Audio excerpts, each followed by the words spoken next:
Yeah. These are chosen, nigga. Loyalty above wealth. Know what I rap, nigga. They got us fed up. Fuck the police. Yeah, that's how I'm feeling, nigga. Fuck the police. Ooh, it's getting real, my nigga. Fuck the police. Yeah, we lootin', stealing, nigga. Fuck the police. Cause they been the real villains, nigga. Fuck the police. Yeah, that's how I'm feeling, nigga. Fuck the police. Ooh, it's getting real, my nigga. Fuck the police. Yeah, we lootin', stealing, nigga. Fuck the police. Cause they been the real villains, nigga. Off top, RP Trayvon, yeah. We should've killed some of them, pussy nigga wanna be cop. Fuck you in the neighborhood, watch. Nigga, I'm pissed. RP George, I'm raising my fist. Young and I'm lit, black man in America. Dog, it ain't nothing scarier. Every day I'm trying to beat the odds. They try and kill us, we just try to survive. They kill us on camera and go free. Vic killed the dog, gave my nigga 3. PTSD from all that shit that we see. Right on TV, they kill us in streets. Then they replay it like we wanna see. Then they replay it like we wanna see. Then they dig up anything you did in your past that was bad. Fuck your life, yeah, your badge. You a bitch without that mag. Swear to God, I beat your ass. Take off these cuffs, I do you bad. You just hit me cause I'm black. That's why a nigga screaming. Fuck the police. Yeah, that's how I'm feeling, nigga. Fuck the police. Ooh, it's getting real, my nigga. Fuck the police. Yeah, we lootin', stealing, nigga. Fuck the police. Cause they been the real villains, nigga. Fuck the police. Yeah, that's how I'm feeling, nigga. Fuck the police. Ooh, it's getting real, my nigga. Fuck the police. Yeah, we lootin', stealing, nigga. Fuck the police. Cause they been the real villains, nigga. We should only buy black, that's how we get our pride back. We don't need no white designers. Look, nigga, we all sweat. We done did so much shit when they ain't give us no resources. We create our own economy. Then they cannot force us in the situations that we cannot win. That's what's important. Make decisions that's for us and not for them. They've ignored us for so long that I believe that segregation could have brought us a lot more freedom. We could have a black and white border. North to Florida, fucking order. All the family, Georgia, all the guns we order. When the police come into our neighborhood, have something for him. Kaepernick, he just took a knee.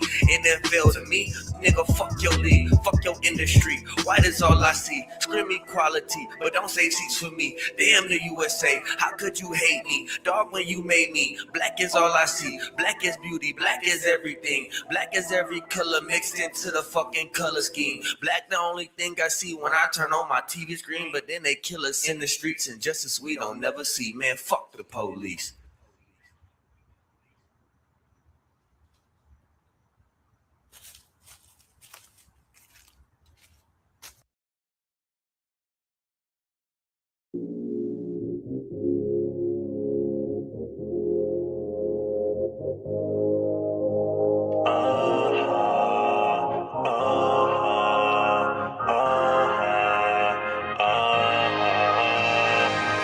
I came to make history. I did not come to make friends. Bible is playing in front of their eyes. It's all coming down to an end. This is the part I was talking about. He about to reveal all the sins. I decided to repent. I cannot follow my sin. I came to make history. I did not come to make friends. The Bible is playing in front of their eyes. It's all coming down to an end. This is the part I was talking about. He about to reveal all the sin. I decided to repent. I cannot follow my sin. Right now it's a drought, and niggas is figuring out. Yeah, we got the Bible right now. Yeah, we don't got time for the, we don't got time for the clout. I know who here for the clout. Here for the clout, man. We bout to shut it all down. Look, we bout to tear it all up. No BET Terrence, but tearing it up. I got the flames flaring right up. We got the stage that's staring at us. I'm with the captains, they tearing it up. Knocking them down, we build it right up. Yeah, they thought we were out of luck. They tore us down, we built them right up. Man, I'm tired of niggas. Tired of acting like I never get it. Tired of being around people who quit it. Tired of acting like I put in victims. Tired of feeling oppressed by the system. I've been affected for so long. I know there's a lethal weapon, but no weapon from against me never prosper. You can know it, go and let it go.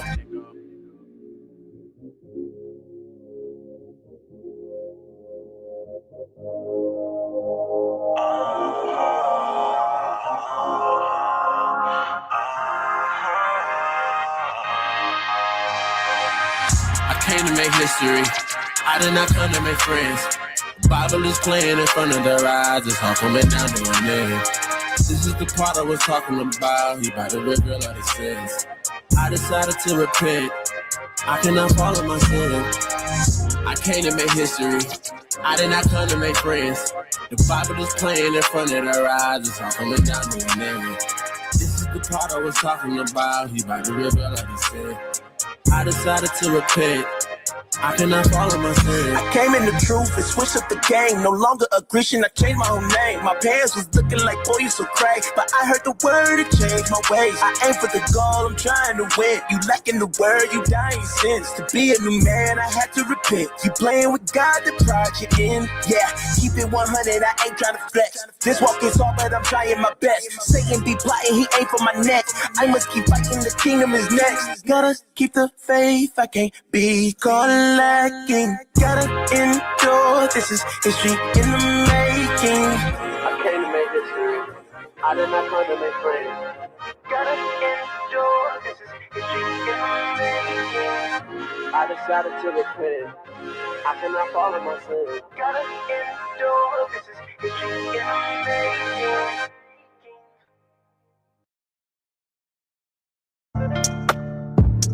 Strawberry, give me moment.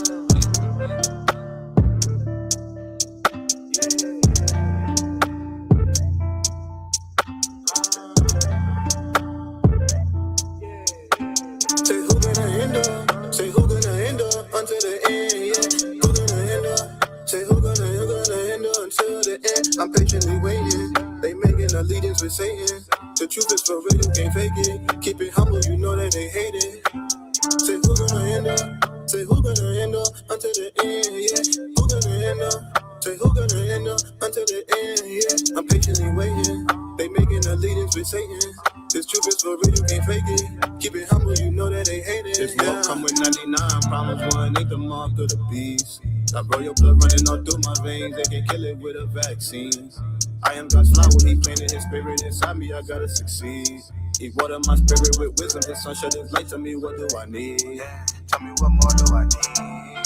I hope they take heed. I feel like Muhammad Ali on the beat, got my words stinging like a bee.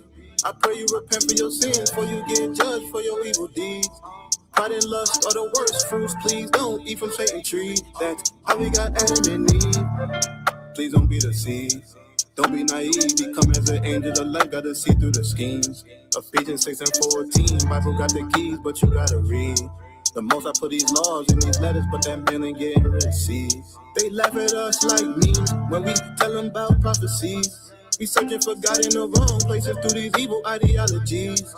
All these religions, they causing division, they gave us lives to believe. Colossians 2 and 8 states, gotta watch for philosophies. Woe to idolatry. Who gonna end up? Say who gonna end up until the end? Yeah, who gonna end up? Say who gonna end up until the end? Yeah, I'm patiently waiting. They making allegiance with Satan. The truth is for real, you can't fake it. Keep it humble, you know that they hate it. Say who gonna end up? Say who gonna end up until the end? Yeah, who gonna end up?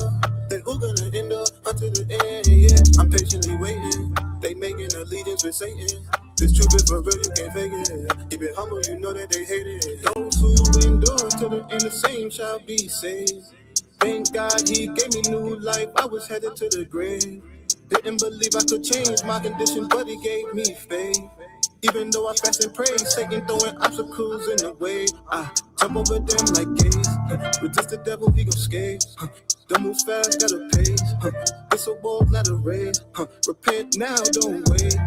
Better now, don't be late. I am great, no debate. A higher grade, no debate. Who gonna end up? Say who gonna end up until the end? Yeah, who gonna end up? Say who gonna end up until the end? Yeah, I'm patiently waiting. They making allegiance with Satan. The truth is for real, you can't fake it. Keep it humble, you know that they hate it. Say who gonna end up? Say who gonna end up until the end? Yeah, who gonna end up? Say who gonna end up until the end? Yeah, I'm patiently waiting. They making allegiance with Satan. This truth is for real, you can't fake it. Keep it humble, you know that they hate it.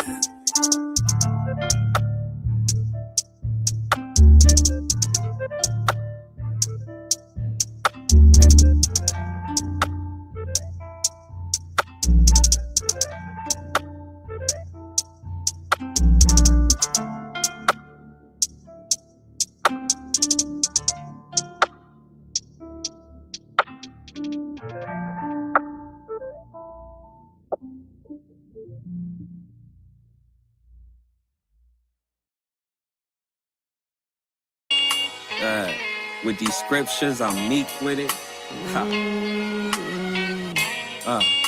Yeah. Came back like I'm meek with it.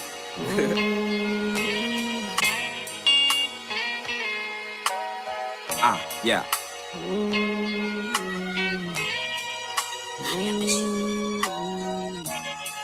Come on. I was born allowed to be smitten. I was born a slave. When the poverty's hard and forming the lies and giving my tithes every weekend. But I know change. I was born allowed to be smitten. I was born a slave. Sense of change to keep me straight. When the poverty's hard and forming the lies and giving my tithes every weekend. But I know I stay meek with it. Got the keys to lock, so yeah, I'm chic with it. AP, yeah, how would buy Shem, yeah, how would shot. He did it. Don't be mad at me. I just asked for it. He sent it. Did a lot of self-evaluation, you know, repented. Met a couple wolves in this truth. They were sheepskinned. Had the nerve to question my faith, young boy, my knees in it. Prayed a lot. Charity runneth over, explains the watch. Covering this wrist that got your neck to rock. Shame to die. Yeah, never friend a brother before he prove himself. Yeah, count a couple hundreds and confuse his wealth. Get soft for a broad, compromise yourself. Now you dibbling, dabbling, all kind of hell. Yeah, a sound body in law is all a help.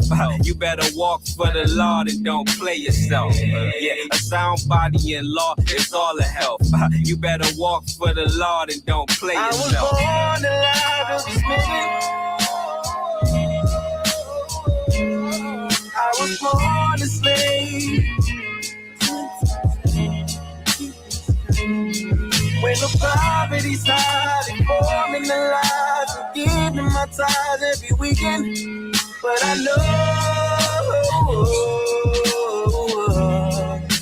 it changed. I was born alive to be smitten. I was born a slave.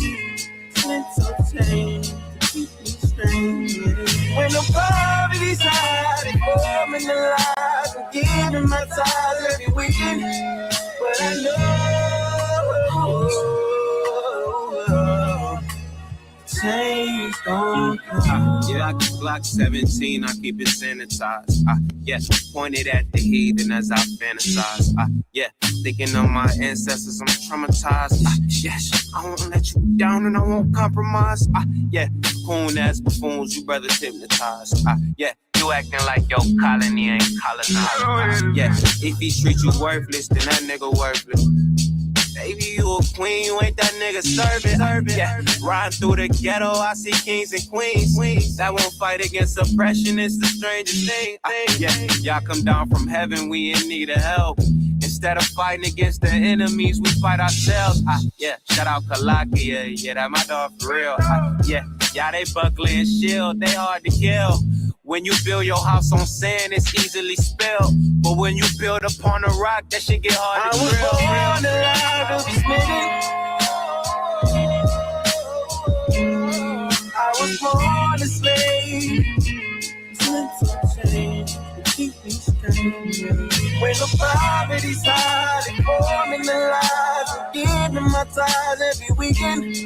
But I know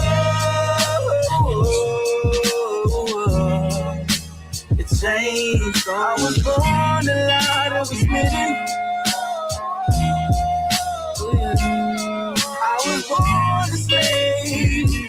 Sense of change to keep me straight. When the poverty's hard and forming the lies and giving my tithes every weekend. But I know change. Married this woman, adopted his thinking. Now you a Roman Catholic, a Baptist, a heathen. Who was Hellenized? I die before I fall for having too much pride. Brothers in the pen, self-genocide. You ain't raw with it, talking about the law. You ain't taught in it. Bunch of Pharisees in the streets. You ain't authentic, walking strong, making my mistakes. I'm a boss with it, survivor of a heavy tribulation. How I fought with it, yeah. Stay in wise counsel, keep a couple elders.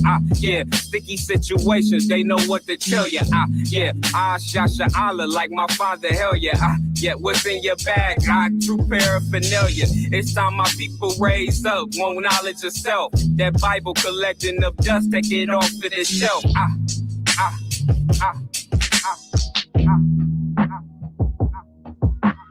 Thus saith the Lord of hosts, they shall build. They shall what? They shall build. But look at these buildings. They shall build, but what? But I will throw down. The Lord will throw it down, right? Go on. And they shall call them the border of wickedness. Wherever they go, it's nothing but wickedness. And the people against whom the Lord have indignation forever. So the people, there's a race of people that the Lord hates forever. That's right.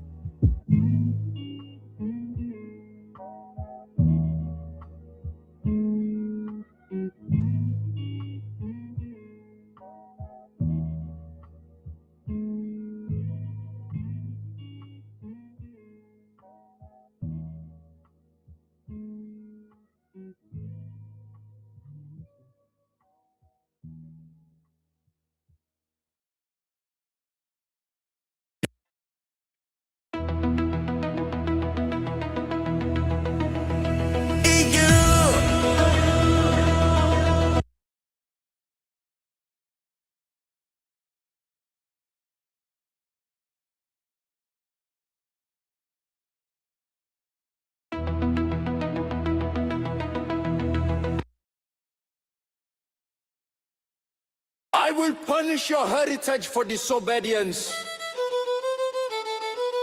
I will punish your heritage for rebellion. I will punish your heritage for being stiff-necked. I call heaven and earth to witness against you this day, that ye shall soon utterly perish from off the land whereunto ye go over Jordan to possess it. Ye shall not prolong your days upon it, but shall utterly be destroyed. And Yahweh shall scatter you among the nations, and ye shall be left few in number among the heathen. Whither Yahweh shall lead you, and there ye shall serve gods, the work of man's hands, wood and stone, which neither see, nor hear, nor eat, nor smell. Therefore is the anger of Yahweh kindled against his people, and he hath stretched forth his hand against them, and hath smitten them, and the hills did tremble, and their carcasses were torn in the midst of the streets. For all this his anger is not turned away, but his hand is stretched out still. But this is a people robbed and spoiled. They are all of them snared in holes, and they are hid in prison houses. They are for a prey and none deliverance, for a spoil and none saved, restored. Who among you will give ear to this? Who will hearken and hear for the time to come? Who gave Jacob for a spoil, and Israel to the robbers? Did not the Abba, he against whom we have sinned? For they would not walk in his ways, neither were they obedient unto his law. And I will destroy your high places, and cut down your images, and cast your carcasses upon the carcasses of your idols. And my soul shall abhor you, and I will make your cities waste, and bring your sanctuaries unto desolation. And I will not smell the savor of your sweet odors, and I will bring the land into desolation. And your enemies which dwell therein shall be astonished at it. And I will scatter you among the heathen, and will draw out a sword after you, and your land shall be desolate, and your cities waste, and thou, even thyself, shalt discontinue from thine heritage that I gave thee. And I will cause thee to serve thine enemies in the land which thou knowest not. For ye have kindled a fire in mine anger, which shall burn forever. I also will choose their delusion, some will bring their fears upon them. Because when I called, none did answer. When I spake, they did not hear. But they did evil before mine eyes, and chose that in which I delighted not. Because thou servest not Yahweh thy power with joyfulness and with gladness of heart, for the abundance of all things. Therefore shalt thou serve thine enemies, which Yahweh shall send against thee in hunger, and in thirst, and in nakedness, and in want of all things. And he shall put a yoke of iron upon thy neck, until he have destroyed thee. And it shall come to pass in the day that Yahweh shall give thee rest from thy sorrow, and from thy fear, and from the hard bondage wherein thou wast made to serve, to receive the rope which reaches all things. To receive the rope which reaches all things. To bring all things to your remembrance that I taught you. To bring all things to your remembrance that I taught you.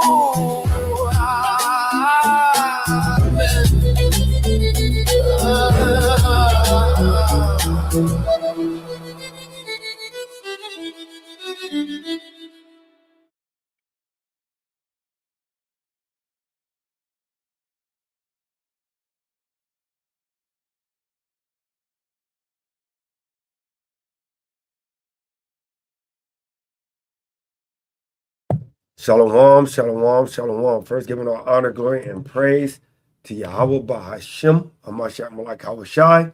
Hey, the world even calls Yahweh God. The world even calls Yahweh Shai Jesus. Hamashiach will be the Christ. Hey, all praises. Shabbat Shalom, Yasharala. Hey, all praises to the Most High. My name is Ariah. Baby Rhino.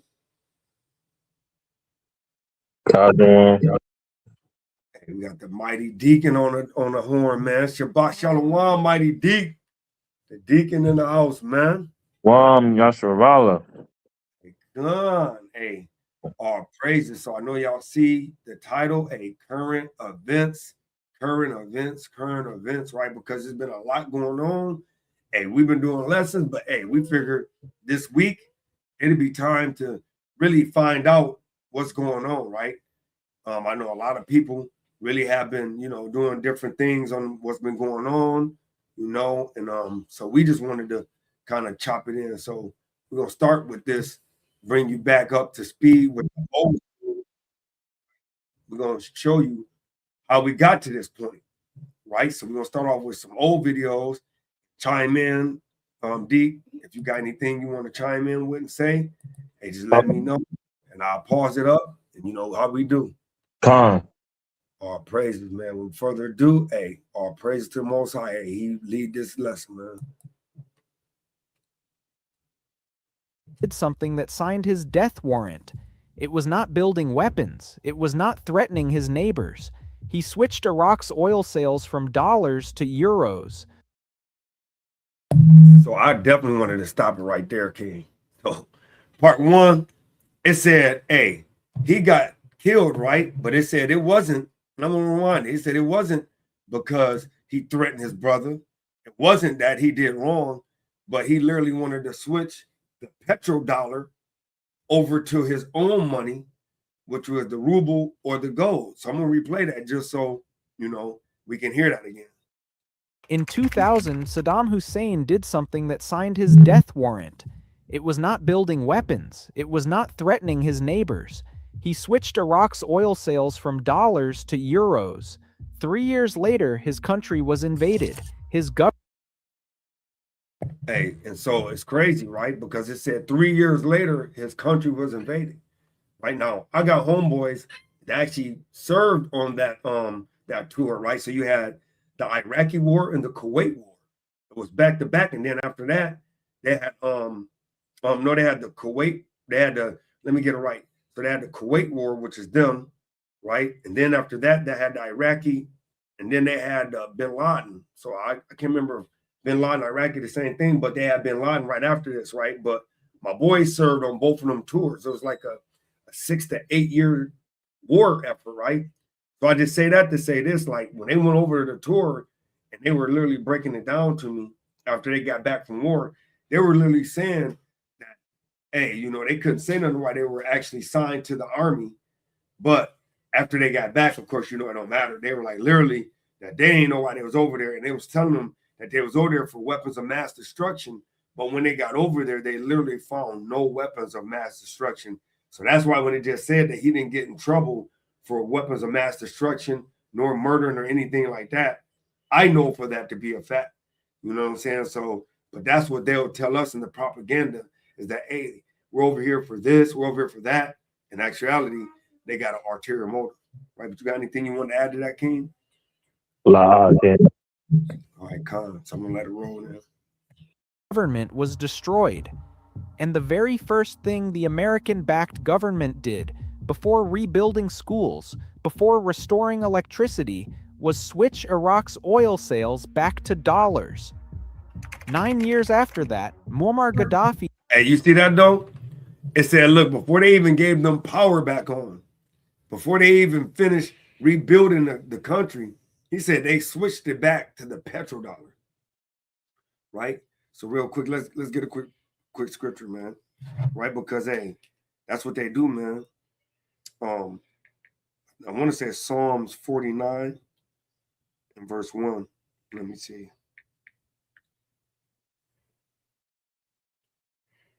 It's crazy, man. Hey, it's crazy how they how they get it back to what they're looking for.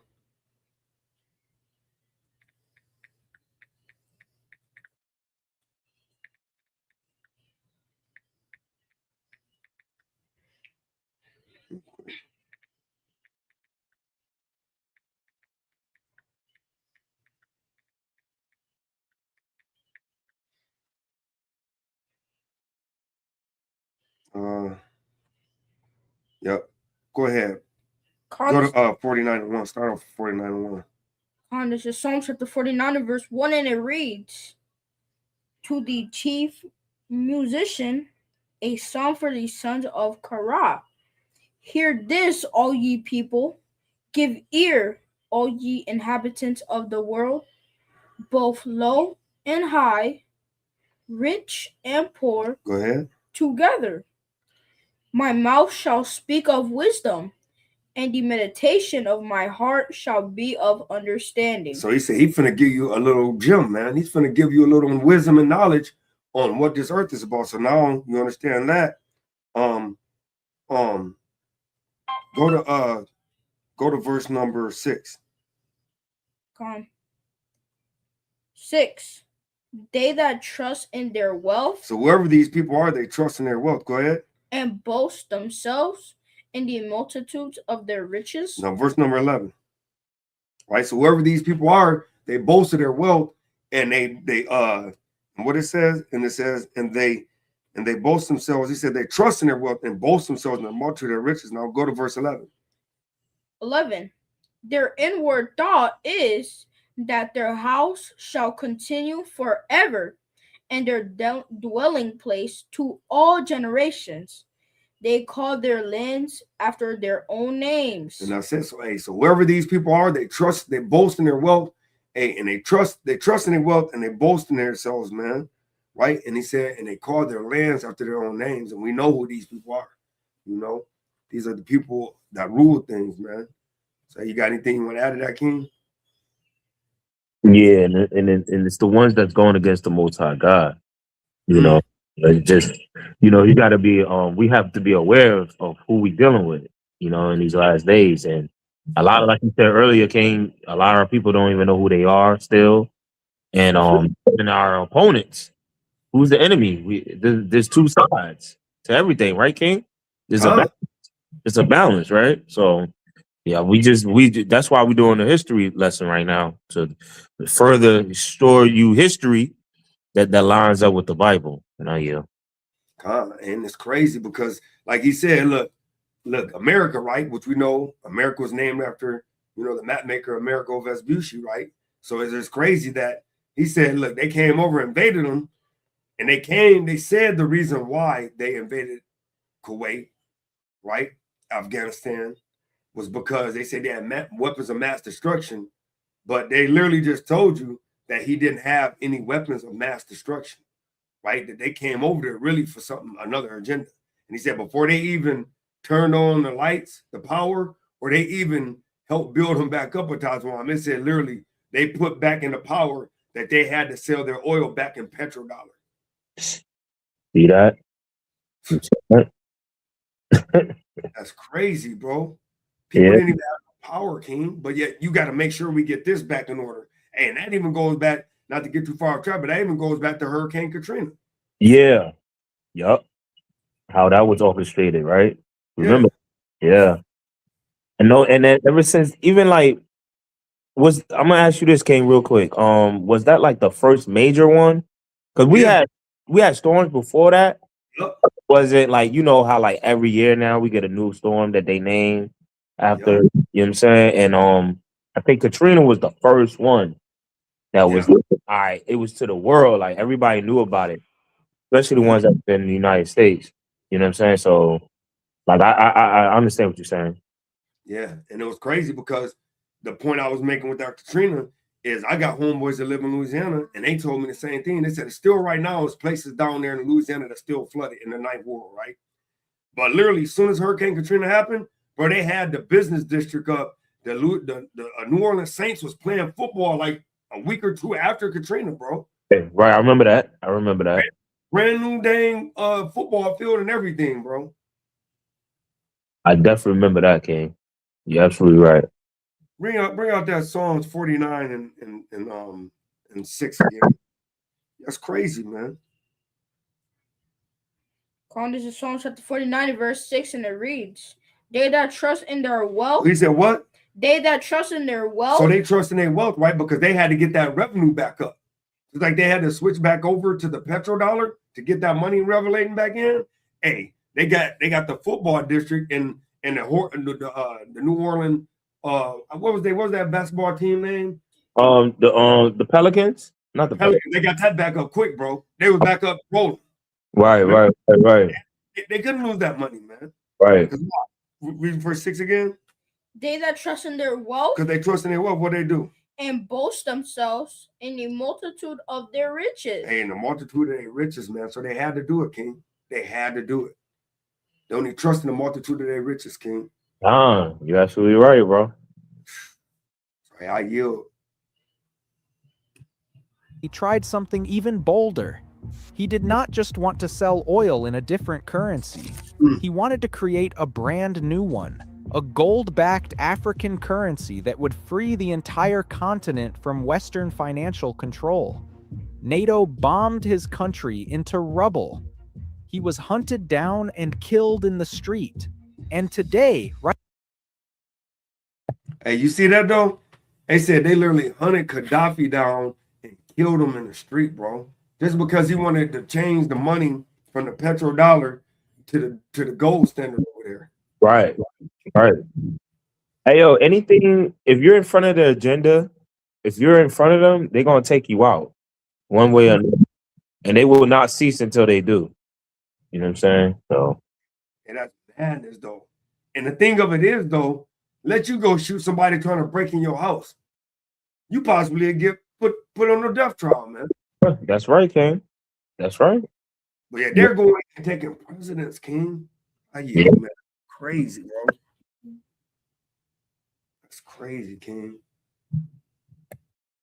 Right now, as you are watching this, Black Africans are being sold in open-air slave markets in the country the West liberated. If you are paying attention to what just happened to Iran this weekend, you already know the pattern just repeated itself. Bro, did you just hear that, bro? Yeah. They literally said if you're watching what's going on in Iran the other day, you're not doing nothing but the people that they're bringing up, you're only watching the pattern repeat itself. Right. Why? Because Iran said, look, we're done with the petrodollar. Yep. Back real quick. Hey, watch this. I'm going to show you something real quick. This is crazy, bro. I'm going to put when did the Middle East stop trading in petrodollar.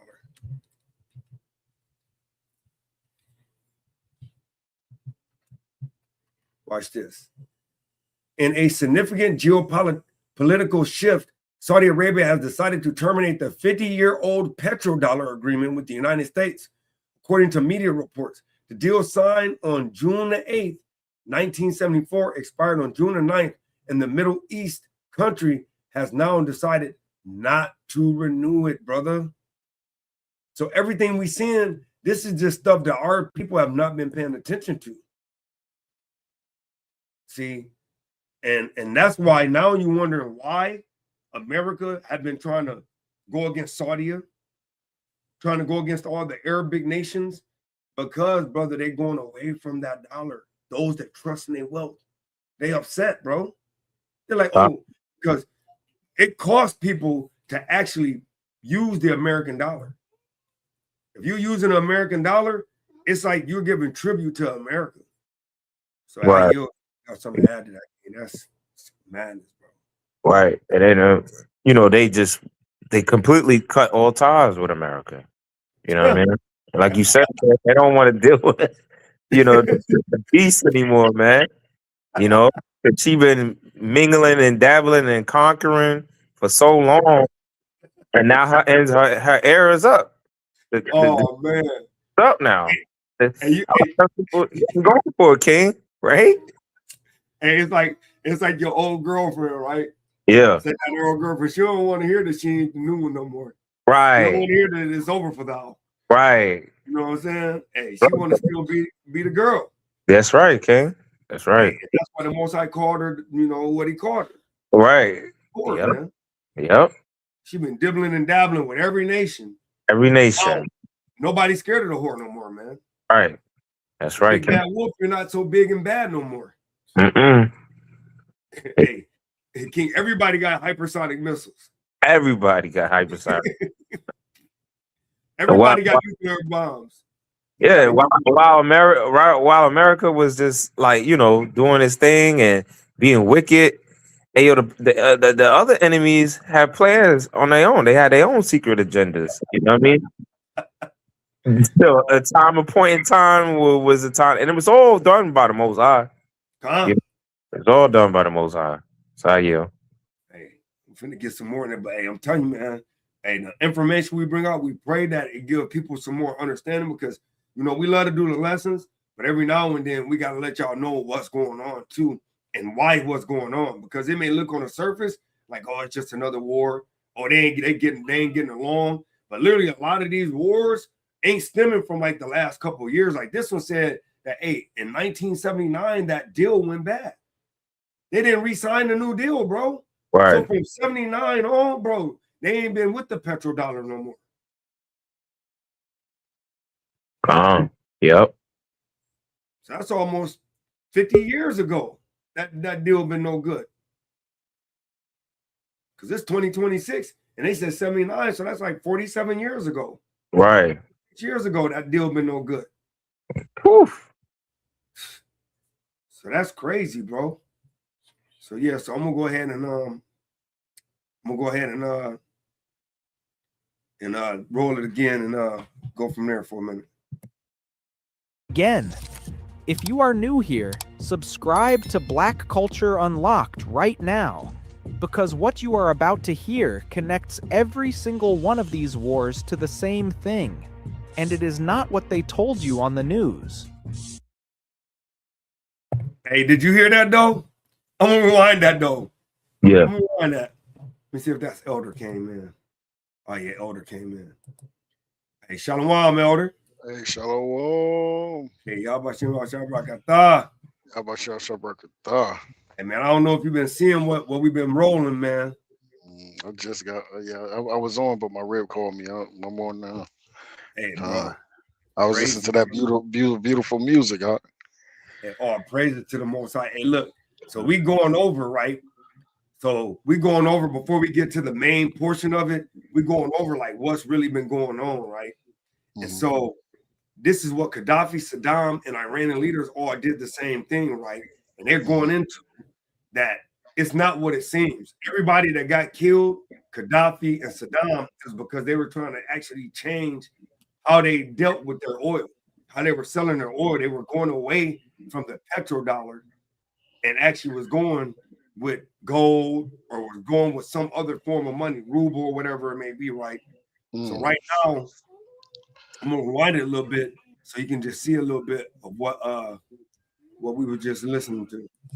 Hey, oh yeah, I gotta find this other thing. I gotta send you to look at. Watch this. Hold on. Yeah, do your thing. You know too. Yeah, send it to me. Send it to my regular phone, and then I'll get it on. So I'm gonna play this a little bit, and you can listen to it. This is crazy what's going on, bro. And they ain't pulling the wool over our eyes. And look, we can read now, Master. Yeah, we can read now, Master. We can see right through you. Hey, you see all the way through you. If you are paying attention to what just happened to Iran this weekend, you already know the pattern just repeated itself. Again. If you are new here, subscribe to Black Culture Unlocked right now, because what you are about to hear connects every single one of these wars to the same thing. Brother, did you just hear what it said? It said, because what you just heard literally is connecting all these wars to the same thing. And you know it is too. Yeah. It's that damn petrodollar, bro. It's the petrodollar. They went away from the petrodollar. I just brought it up before you got on. Yeah, they bullies, Art. They don't, you know what I mean? Come on, man. Yeah. It's crazy, bro. Watch this right here. And it is not what they told you on the news. Of course not, brother. You know they padding the news. God. That's why you gotta find other sources outside of our normal so-called normal news, because they don't tell you the truth. They definitely, if they ain't treat you right, they definitely ain't gonna teach you right.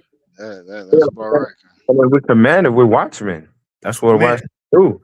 Hey, yo, we blowing the horns, we're blowing the trumpet, telling the people, warning the people, look, hey, the Most High about to judge this place. You know what I'm saying? You better be right with them before it's too late. Before it's too late, bro. There is an unspoken rule in the global economy.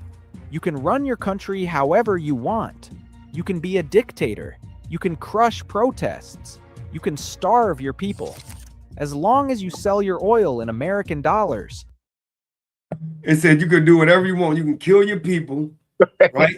You can starve them out. You could be a dictator as long as you sell your oil in the petrodollar. That is evil to see, bro. Hey, do you know what the crazy thing is? What they do is before they go to war, they always make the other person look like the evil ones. You know, like terrorists. When the true terrorists are the people that destroys them. You know what I mean? The big bully. How could a big bully call the little man? You know what I mean? Like, that's crazy to me. That's crazy, huh? The United States will leave you alone. Saudi Arabia has one of the worst human rights records on earth. They execute people in public. They do not allow basic freedoms. And the United States has been their closest ally for decades. Not because of shared values, because Saudi Arabia props up the dollar. Here is how it works.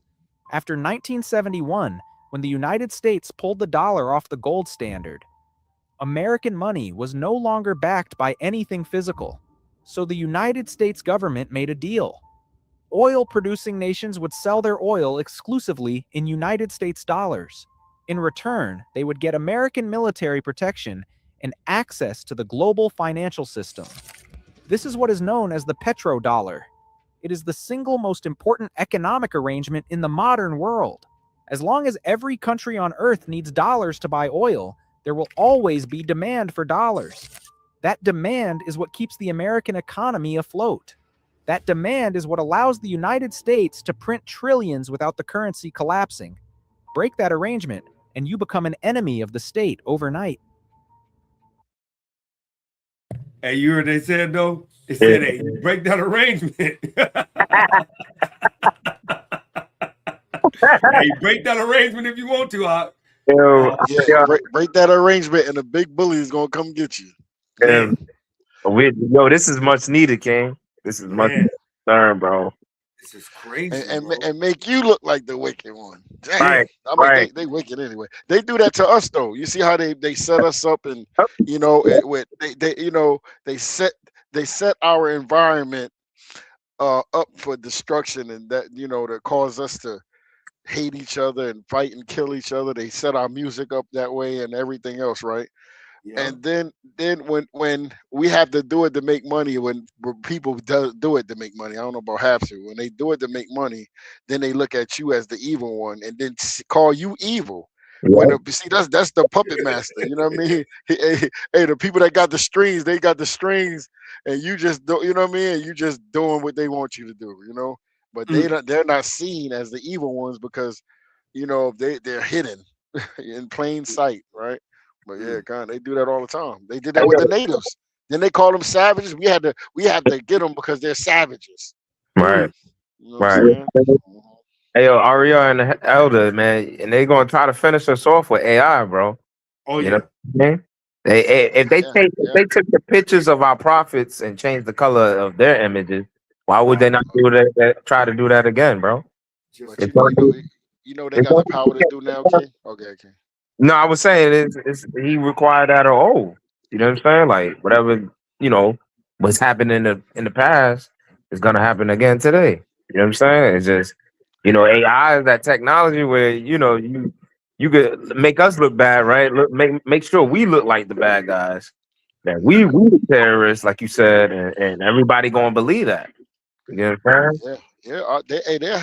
They have a person that look like us with fringes on and everything, looking like he's shooting up, or doing some kind of wickedness, airing out someplace, possibly with a small hat set or something like that, to make it seem like what what I'm saying, to make it seem like we did that, you know what I'm saying? And so people will look at us like, look at them, they coming at the Christian church or the other churches and all of you can't say those names, of course, certain people, but you know what I mean, and you know what I mean, and make us look like we did it. It's gonna really look that way. Hey, they can take you and have you sneaking with a kid or something like that, and you know what I mean, and put it out there, and everybody be looking to arrest you. Yeah, brother, this is it's going to get worse and worse. I'm telling you, brother. And it's crazy, man. But hey, all praise to the Most High, man, that He woke our eyes up to see this truth, to expose it. Like bro said, we watchmen. So hey, we just trying to bring out a good soldier's deed, man. So hey, watch this. In October 2000, Saddam Hussein announced that Iraq would no longer accept US dollars for its oil. He switched the country's oil transactions to euros under the United Nations Oil for Food program. He also converted $10 billion in Iraqi reserves from dollars to euros. Western financial analysts called it irrational. They said Iraq would lose money on conversion fees. They said the euro was weaker than the dollar, and it made no financial sense.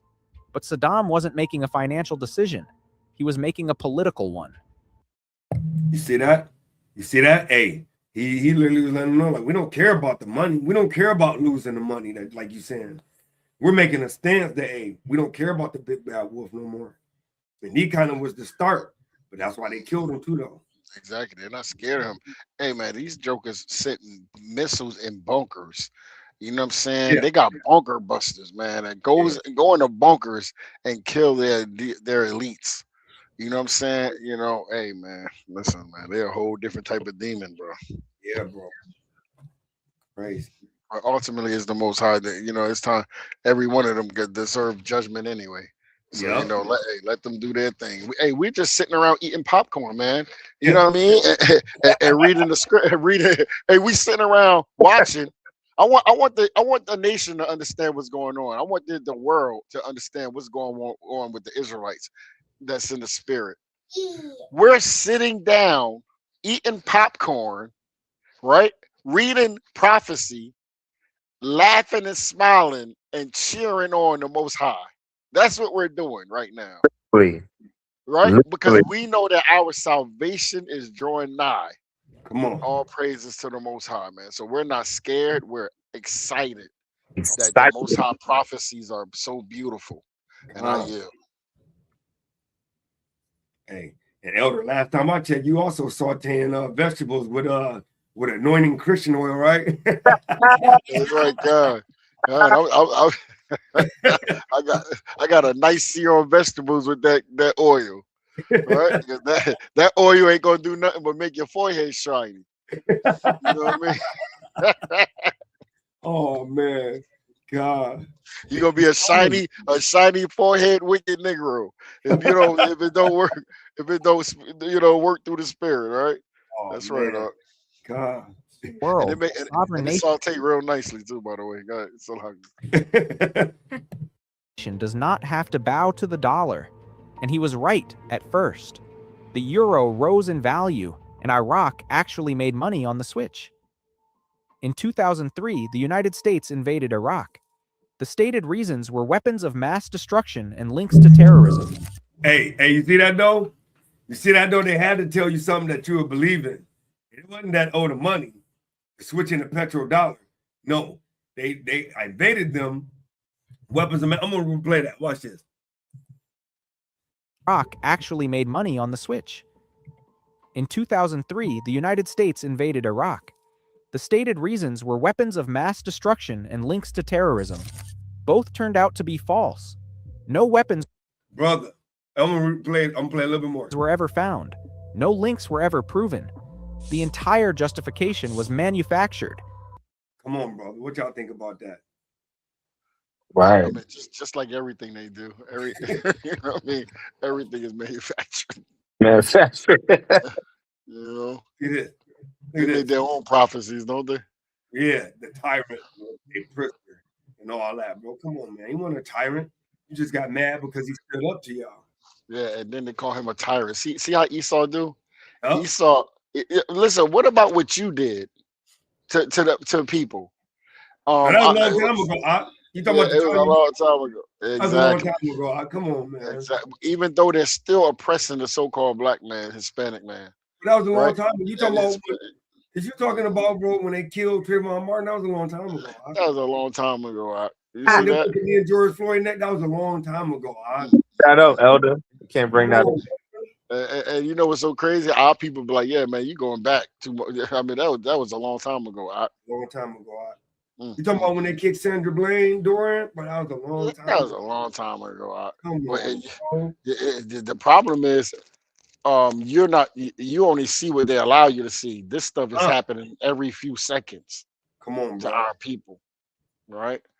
They turn us on like a light switch. The one I want to send you is from that brother I was telling you about yesterday, and it's a lot though. It's a lot on here. So I'm not sure how to break that down. I should have looked. I wish I had time to look at before, so I can give you like certain things to go to. But it's a lot of good points on there, though. Yeah, that's kind of going into what we're talking about. But go ahead, King. All right, we got this one. Then we got another one. I'm gonna let this one roll for a minute. Then let something crazy come on. But here is the part they do not teach in any classroom.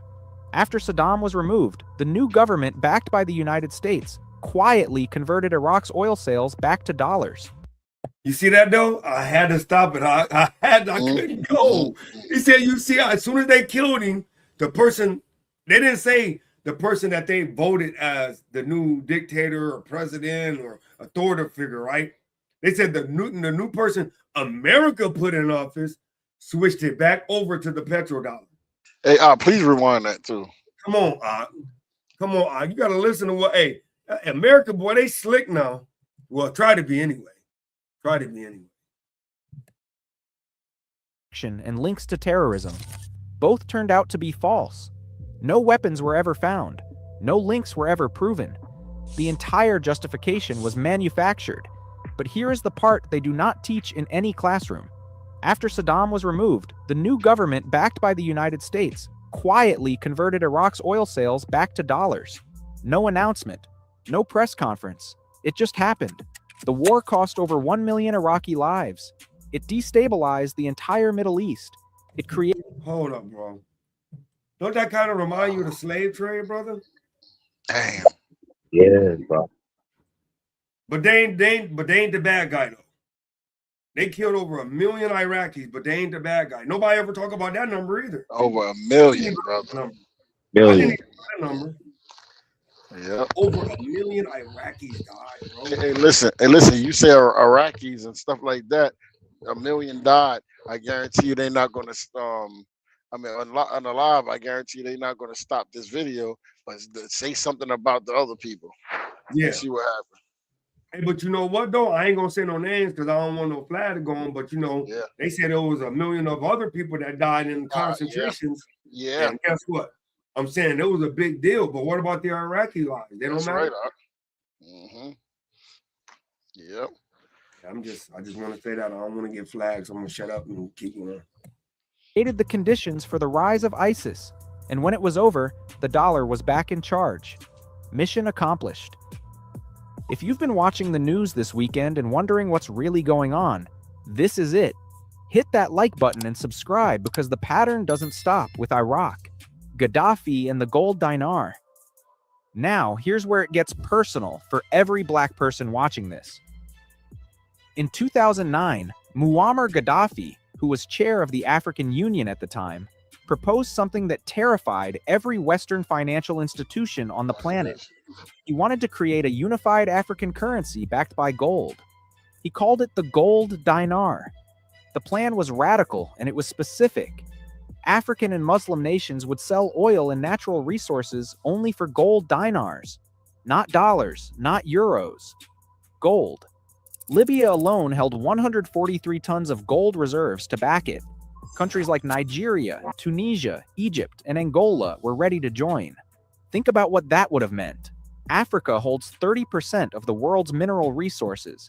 It holds massive oil reserves across Libya, Nigeria, Angola, and Algeria. If those nations collectively refused to sell their resources for dollars and demanded gold instead, the entire Western financial system would have been shaken to its core. The plan was also designed to replace the CFA franc, the currency France forces its former African colonies to use to this day. 14 African nations are still required to store 50% of their foreign reserves in the French treasury. That's not economics. That's... Hey, bro, why do they require them to put 50% of their gold into their reserves? Yo, they're the bullies. You can't tell me that's not Babylon, brother. You cannot tell me that, brother. They have control of the earth. Bro, that's crazy. Hey, they saying that the reason why they're saying they're attacking certain places is because they don't want them to have nukes. But they can have nukes, but he don't want Iran and places to have nukes. Make that make sense though, brother. How you gonna tell another nation that they can't have nukes, but you got them? I'm gonna tell you. Hey, look, Ashai, I know North Carolina. I know you got the right to have arms, right? I'm gonna have arms, but you can't have arms. Yeah, that's crazy. Crazy. Colonial extraction with a bank account. Gaddafi's gold dinar would have ended that. It would have given Africa financial independence for the first time since colonization. We know exactly how the West reacted because the emails were leaked. In 2015, a cache of Hillary Clinton's emails became public. One of them, from her advisor Sidney Blumenthal, stated plainly that French intelligence had discovered Gaddafi's gold currency plan and that it directly influenced France's decision to lead the NATO attack on Libya. France's then president Nicolas Sarkozy reportedly called Gaddafi a threat to the financial security of the world. Not a military threat, a financial one. A man leading a country of 6 million people was considered a threat to the global financial order because he wanted Africa to have its own money. In March 2011, NATO launched its bombing campaign. By October, Gaddafi was dead, dragged from a drain pipe, and executed on camera. Secretary of State Hillary Clinton responded to... So you telling me that now you can pull people, drag them out from their hiding, and execute them for no reason? Hey, and on camera, that's like humiliation and everything. Like, I want y'all all to see this. You know what I mean? And look Wow. what Hillary got. It was a perfect time to pause it. We came, Wow. we saw, he died. Mm, mm, Wow, look at that devil right there. wow. The news Hey, on CBS by no, go ahead, You King. say, King? No, go ahead, King. laughing and saying, "We came, we saw, he died." What Libya became. Now here's what the liberation of Libya actually produced. Before NATO intervened, Libya had the highest human development index in all of Africa. Free education, free healthcare. The Great Man-Made River, the world's largest irrigation project, provided free fresh water across the country. Libya had no external debt. Per capita income was over $11,000, the fifth highest on the continent. Today, Libya ranks 105th in the world in human development, a fall of over 50 places. The country has been in a state of civil war for over a decade. At one point, there were an estimated 1,600 armed militias fighting for territory. There is no functioning central government. Infrastructure has collapsed. Power cuts are constant. The healthcare system is destroyed. And then there are the slave markets. In 2007, Hey, you hear that though? It said they still doing slavery, King. Come on, man. All right. A lot of them we don't see. Mhm. Yep. Like the Epstein files. That show you all you need to know right there. Yep. How they was hiding that. Hey, that thing go way beyond that, King. Yeah, bro.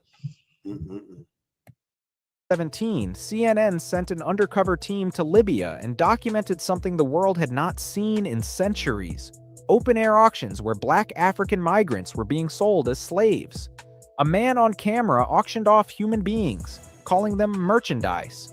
The price, as low as $200 to $400 per person. The International Organization for Migration confirmed that 73% of migrants in Libya were being subjected to forced labor. People from Nigeria, Ghana, Niger, Mali, and across sub-Saharan Africa were kidnapped, beaten, tortured, and sold. Women were forced into sexual slavery. People who could not pay their ransom were worked to death. A United Nations Human Rights Council report in 2023 confirmed that crimes against humanity were being committed against migrants in Libya, and that European Union policies were contributing to the crisis by funding the very militias carrying out the abuse.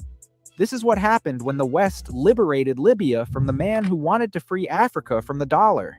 They turned the wealthiest nation on the continent into a failed state with slave markets. The same NATO that said it was intervening to protect human rights created conditions where black people are being bought and sold in parking lots. Share this video right now. Send it to someone who thinks these wars are about freedom and democracy. Like, subscribe, and drop a comment, because the pattern just happened again. Iran, this weekend, the United States and Israel launched a coordinated military strike on Iran. They called it Operation Epic Fury. Supreme Leader Ayatollah Ali Khamenei was killed. Dozens of senior military and government officials were killed alongside him. Bombs fell across 24 of Iran's 31 provinces. Over 1,200 munitions were dropped in a single day. Iran retaliated by striking U.S. military bases across the Gulf, in Bahrain, Kuwait, Qatar, and the UAE. American service members have been killed. Airports across the Middle East were shut down. The Strait of Hormuz, the most critical oil route on Earth, was closed. And here is the detail they are not emphasizing in the coverage. Iran had been planning to launch its own oil bourse, a trading exchange where oil could be bought and sold in currencies other than the dollar. As far back as 2007, Iran announced plans to open the oil bourse in Tehran, where nations could trade hydrocarbons without ever touching a US dollar. Almost immediately, the rhetoric about Iran shifted. Weapons of mass destruction, nuclear programs, threats to regional stability, the same playbook. Every time. And here's the part that makes it worse. Just one day before the strikes began, Oman's foreign minister announced that Iran had agreed to full nuclear verification and had committed to never stockpiling enriched uranium. A diplomatic breakthrough was within reach. Peace was, in his words, within reach. The bombs started falling anyway. President Trump told The Atlantic that Iran should have done it sooner and that they waited too long. You heard that Double said? He said they waited too long. What? Yeah. It wasn't even about that though. If it was about that and they said they weren't going to be enriching it, that let you know, hey, like he said, the same playbook. The quarterback sneak, man. We knew what you were about to do. Yep. He had already stated publicly that regime change in Iran would be the best thing that could happen. Regime change, the same words used before Iraq, the same words used before Libya. So let's lay it out. Saddam Hussein switched oil sales from dollars to euros in 2000. He was invaded in 2003. He was killed in 2006. Iraq's oil was switched back to dollars. Muammar Gaddafi proposed a gold-backed African currency in 2009. NATO bombed Libya in 2011. He was killed in October 2011. Libya became a failed state. Black Africans are now sold in slave markets in the country he once led. Iran announced plans for a non-dollar oil exchange. They have been targeted with sanctions, sabotage, and assassinations for years. And as of this weekend, their supreme leader is dead, and their country is being bombed. Every leader who tried to break free from the dollar was destroyed. Every single one. And every time, the people who suffer the most, the people caught in the crossfire, the people displaced, the people exploited in the aftermath, are black and brown people. It was Iraqi civilians who died by the hundreds of thousands. It's black Africans who are enslaved in post-Gaddafi Libya. It will be the poorest people in the Middle East who bear the cost of what's happening right now. This isn't a conspiracy theory. The Clinton emails are public. The Iraq invasion timeline is documented. The slave markets are on video. The Iran strikes happened 2 days ago. The pattern is the point. And the pattern says this was never about weapons. It was never about terrorism. It was never about democracy. It is about the dollar. It has always been about the dollar. This is black culture unlocked. The reason this story matters to black people specifically is because the single greatest attempt to give Africa financial independence, the gold dinar, was crushed by the same forces that claim to stand for freedom. It did not bring freedom. It brought slave markets. They killed the man who wanted to free Africa's money. Then they let Africa's people be sold. If this video opened your eyes, hit that like button. Subscribe. Share this with everyone. Drop a comment below. Did you know these wars were connected? Did you know about the gold dinar? Because once you see the pattern, you can never unsee it. Stay aware. Stay awake. Stay unlocked. In 2000... So, hey, that's just part of it, man. So this is crazy, man. What y'all think about that, man? Yeah, crafty counsel, you know. Crafty counsel, man. You know, with the other nations, man, they really want to take over the earth, man. But you know, the Most High didn't give them that. You know, they gave them rulership for a short period of time. You know what I mean? Yeah. You know, to us, it seemed like it's a long time, right? But really, it ain't. You know what I mean? And you know, once we back into power, you know, none of this will be going on anymore. So it's very important to go over it now, you know what I'm saying, in history and have it embedded in your mind and your soul so you don't forget. You know what I'm saying? So this the second video, right? So I'm gonna go into showing you the area where all this conflict is happening. And then the third video, I'm gonna tie it in to why it's happening there, because it really goes back to the curses. Everything goes back to us. Everything. Right. So this video right here is a short video, 5 minutes. You know, I'm gonna let it roll mostly. And we're gonna find out some more information about why it's going on, because I thought that all oil was created equal, but it's not. So without further ado, I'm gonna let this one roll. If y'all got something, you know, like always, stop it. Let me know. I'll pause it. Check out this map. These red dots show the oil tanker traffic in the Strait of Hormuz before the US hit Iran. And now look here. This is just 4 days later. And that's because of this. Iran responded by attacking oil tankers in the strait, leverage in a war with a military superpower. Around 20% of the world's oil and natural liquefied gas moves through this passageway. So what does this mean? We already know that gas prices are going to go up. Oil and natural gas prices are surging. This is an ongoing situation. Gas prices could increase 10 to 30 cents. Check out this chart. Right now, the US is producing more oil than any other country ever has in history. So why are Americans already feeling this at the gas pump? More than 80% of the oil that passes through the Strait of Hormuz will go to Asia, where the impact will be felt more sharply. Just 4% goes to the Americas. To understand what this means for the US, I'm going to talk to one of the top experts on energy in the economy. He was an advisor to President Bush during his first term. The reality of the global oil market is that a supply disruption anywhere leads to a price shock at the pump everywhere, including the United States, because oil is globally priced and we all ride the same price roller coaster, if you will. Global crude oil prices are based off of benchmark oil pricing. The use of benchmarks helps buyers and sellers around the world decide the price for different types of crude oil. Each benchmark, for instance, Brent, West Texas, Dubai, is priced separately and represents oil from a different region with specific characteristics like density and sulfur content. The US pumps sweet light oil that's good for gasoline, and that's about it. Right, so it's going into like the different, types of crude oil. Like for instance, they said America does the sweet light. So America oil literally is only good for your vehicles, right? It's not good for diesel. It's not good for airplanes. It's not good for anything else other than regular vehicles, right? You may be able to get other byproducts from it, like, maybe oil for your car, all that. But at the end of the day, it's only the light. It's called sweet, right? So watch this.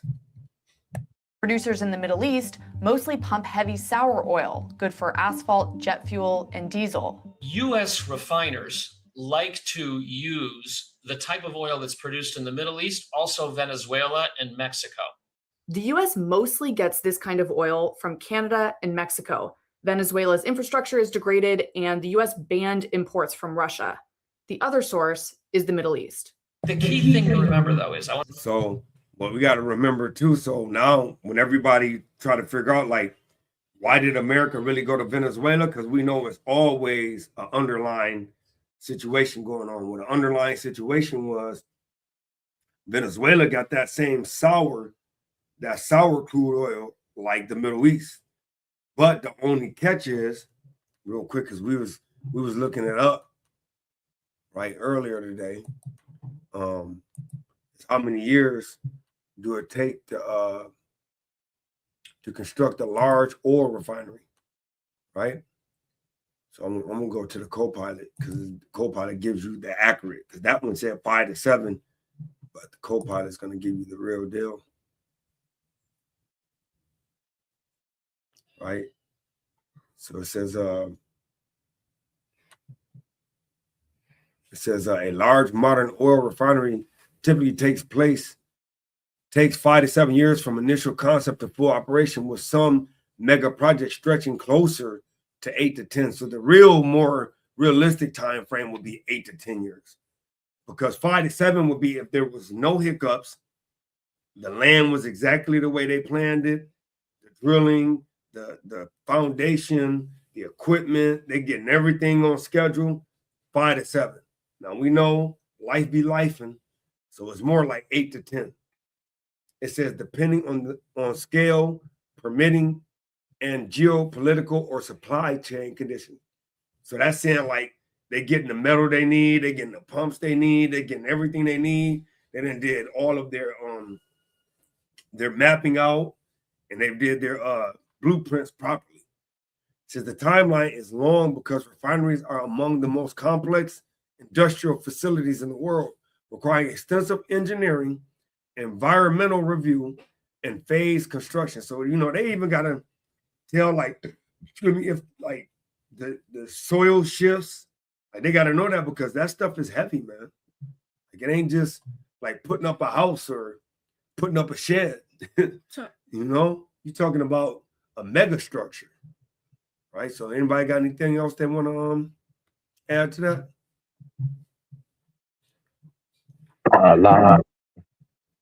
All right, so I'm gonna keep going then. Where's it at? Right here? Oh yeah. I want to make this very clear. The key issue is the price of crude grades overall is set in a global oil market.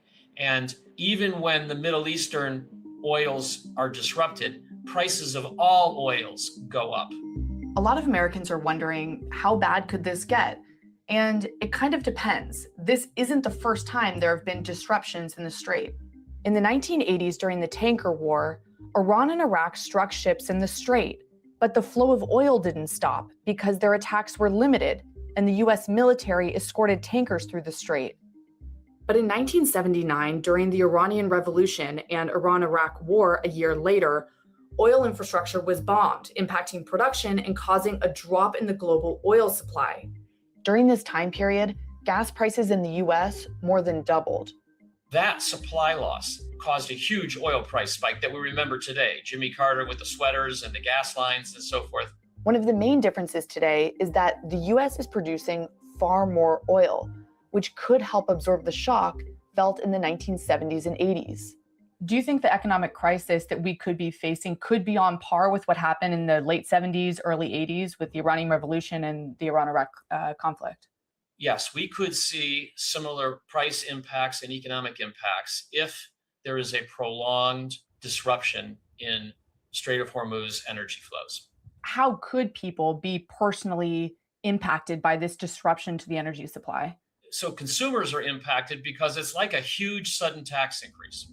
And when you see a sudden increase in gasoline prices, and they're rising now by a dime a day as we speak, this impacts not only the pocketbook, but the psychology of the American consumer. They just don't like to see it. It also raises the price of everything we buy at the store and all the goods and services we consume, because oil is embedded in the supply chain of producing and then transporting the stuff that we buy. And finally, there's the financial market impact. Hey, I just want to bring this out, right? Because Elder Shia, you in that trucking world, right? Mm-hmm. Hey, how much have you saw the diesel go up in this last week? Okay, so I was in I think I fueled up in Kentucky, I believe, and the diesel was right when I left. I left Monday. I think I fueled up maybe like Tuesday or something like that. It was 440 something, 449, I believe. Bro, I fueled up again yesterday before the Shabbat. It was 509. Hey. My rib, she's in North Carolina, and I told her to look and see what the prices were, right? And it's 499. That's in North Carolina right now. So yeah, I mean it's going up a lot. So when the brother actually brought this to me this morning, I'm like, wow, that makes sense. Yeah, God, That's a lot, crazy. King. It was just like 3 something and all. Yeah, it's a lot. Went up a lot. $2 already in just the course of a week. That's crazy, bro. Yeah, I think the regular gas was like 330 something or something like that now. But yeah, The crazy part about that was last week I filled up and it was only like I think like 234 at Sam's Club. Yeah, It's it always was a one of little bit those slightly Sam's. lower, but it's Right. like now it's already up over 340 something. Yeah, my rib fueled up for the Shabbat. And I was trying to ask her how much she paid, but she didn't look. But I wonder what it is now. Yeah, man, I'm scared to even go out there because I got a quarter of a tank. So. Hey, you know what? You know what's crazy? Like it was crazy yesterday. Like my rib, she was telling me like, wow, I don't know what's going on, but like the fuel plate, the Sam's Club and the Costco was packed. You know what I'm saying? And I'm thinking that people probably was trying to fuel up because they see the prices going up like crazy. Yeah, trying to catch it before it go up even more. It don't matter because you're gonna use it. And you gotta eventually Yeah, have you to deal gotta with it. use it. I guess that's why though. Yeah, come on. Trump knows he needs to keep the strait open. He even offered an America-backed risk insurance to all shipping lines to keep the, quote, free flow of energy. With the midterms approaching, rising gas prices and higher inflation would not be the best look for Trump. In my view, President Trump is acting on principle here, because if this was just a political calculation, he would not want to start a war with Iran in an election year when his concern partly was getting oil prices down. I conclude he actually means it when he says that he does not want to see Iran develop a nuclear weapons capability and the ability to strike with those weapons far afield of Iran. You were a top advisor to President Bush. What would your guidance be to President Trump today? Well, my guidance was, and my advice has been, if you wish to shorten the oil price spike that will occur, you have got to, from the very earliest parts of the military operation, degrade those Iranian military capabilities that can make Hormuz unsafe for weeks. The longer this conflict goes on, the more consumers could feel this in their everyday life, unless the US and Israel find a way to keep the Strait of Hormuz open.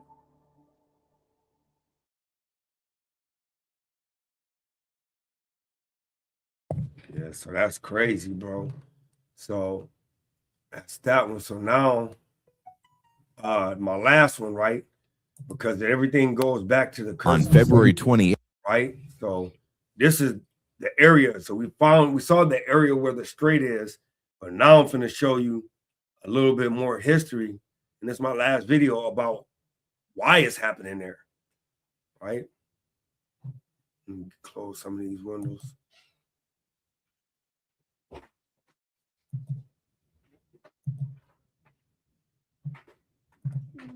8th, 2026, a missile hit a girls' elementary school in a city called Minab in southern Iran.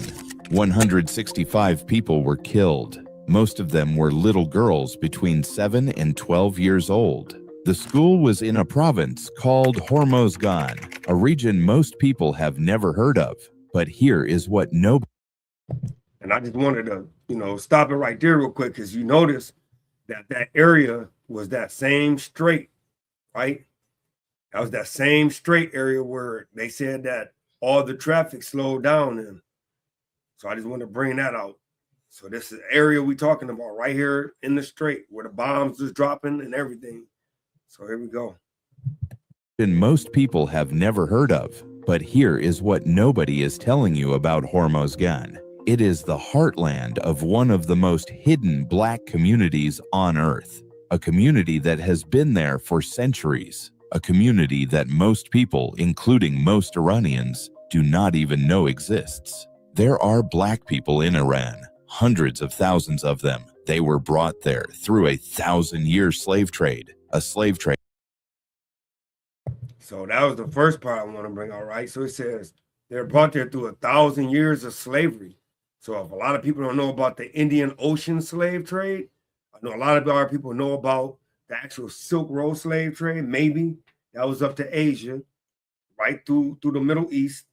Then you also have the slave trade. Everybody knows about the transatlantic, which would be the so-called Africans on the West Coast, Senegal and all of that on the West Coast of Africa came over to the islands, whether it had been Haiti, whether it had been Dominica, whether it had been to Jamaica or Puerto Rico, all those places, Trinidad, all them places, right? Bahamas. So you got those, that actual slave trade from the West Coast of Africa, the transatlantic. But this is the one that really doesn't get talked about enough, which is the Indian Ocean slave trade, which actually went the other way, right? So I'm gonna let it roll a little bit more just to give y'all a little bit more of this, because this is all goes back to the curses of Deuteronomy. That most of the world has completely forgotten. And right now, as you are watching this, their cities are on fire, their ports are burning, their children are being buried, and the world has not said a single word about them. If you are new here, subscribe to Black Culture Unlocked right now. because this Hey. might be the most important. Lock it.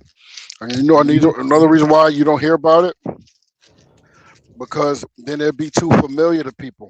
Yeah. You'll start noticing that the Israelites were scattered everywhere. Mm-hmm. You know what I mean? So that's one reason why they don't want you to know. Another reason, rather. Hey, and you notice though the similarities though is that they said nobody knew. It was undocumented. Yep. Nobody knew about those slave trades. Like you said, they're not bringing up stuff like that because they know it'd be too many similarities. Like, wait a minute. That's why they did that with the our northern kingdom, the Hispanic brothers and sisters. They don't know anything. A lot of them don't know about the you know, that they were in slavery and things like that. Because if you bring a lot of people in general, they don't know about that. Because if you bring that full circle, they're gonna be like, well, wait a minute, that's the same oppressors we have. So Right. this is how they separate. Go ahead, King. Right, I'm gonna bring this up.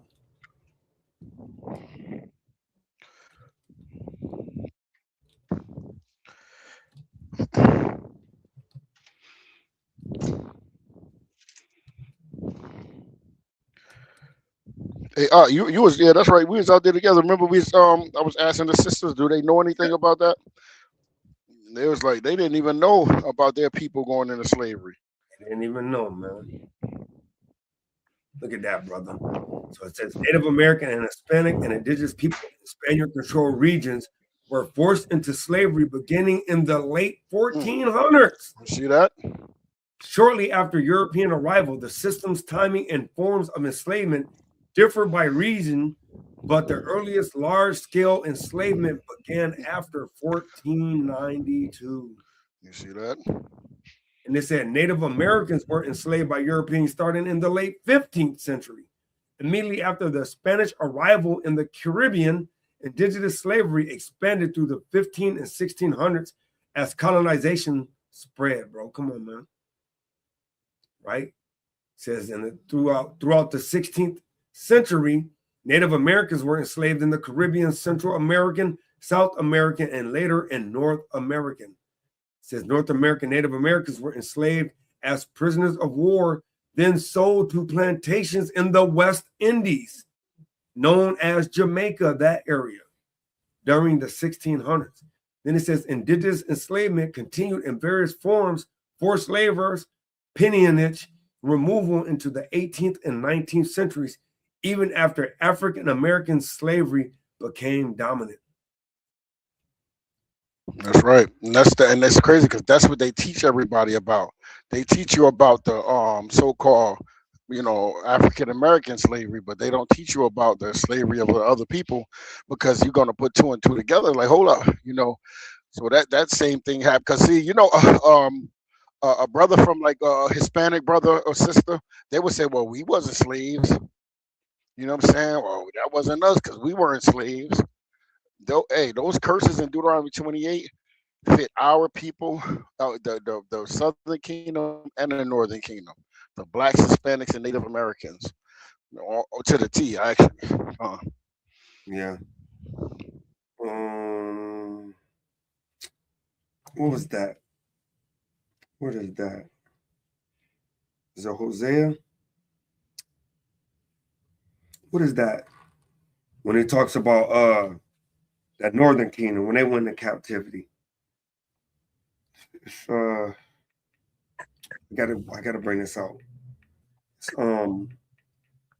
is it Hosea? It says What are you talking about, King Salaki? Sacrifice strange flesh. Yeah. What do you say? Say it again. I'm sorry, Ken. When you're done. I gotta find that, man.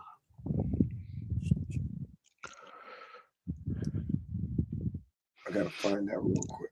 Say it again, King. Yeah. Yep, that's it. Bring that out real quick. I knew it was Hosea. I just didn't know where it was at. I thought it was chapter 8. Start up at verse 11. According to Hosea chapter 8 and verse 11, and it reads. Start up at verse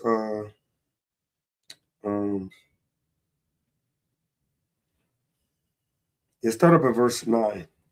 This is Hosea chapter 8 and verse 9, and it reads. Start up at Wait a minute, Salaki. 8. 8 of it. That's the last one. 8. Salaki, this is Hosea chapter 8 and verse 8, and it reads. And this is what, you know, a lot of our people, they be like, well, the Northern Kingdom, because I know I've heard that a lot of people say, like, well, the Native Americans, you know, the Puerto Ricans, you know, Middle Americans, you know, the South Americans, you know, the Western, them ain't Israelites, you know.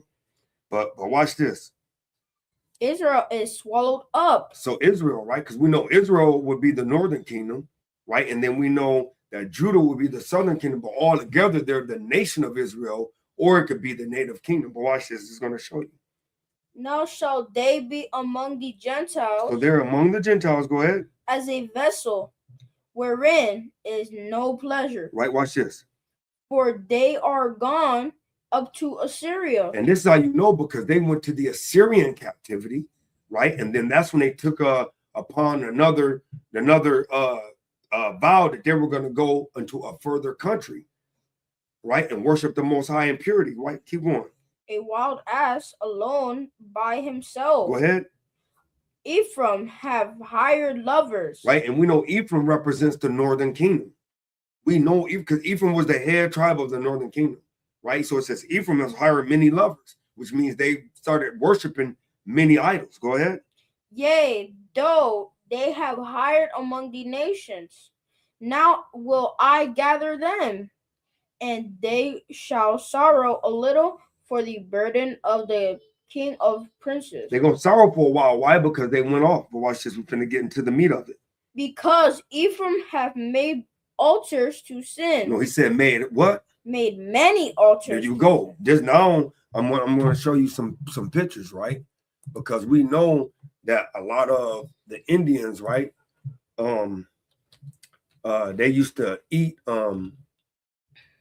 like hearts, sacrifice bodies. I'm gonna get some hey, sorry man, I want to just get some kind of crazy images for our people, man. Not Indians, but South Americans. So the Aztec, so I do Aztec, Incas and Mayas. Right, get right to the Mayans. See, so we got pictures like this, right, that really shows that they used to go off, man. They used to kind of sacrifice on many altars, man.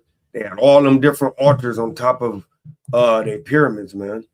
Right, here we go again, right?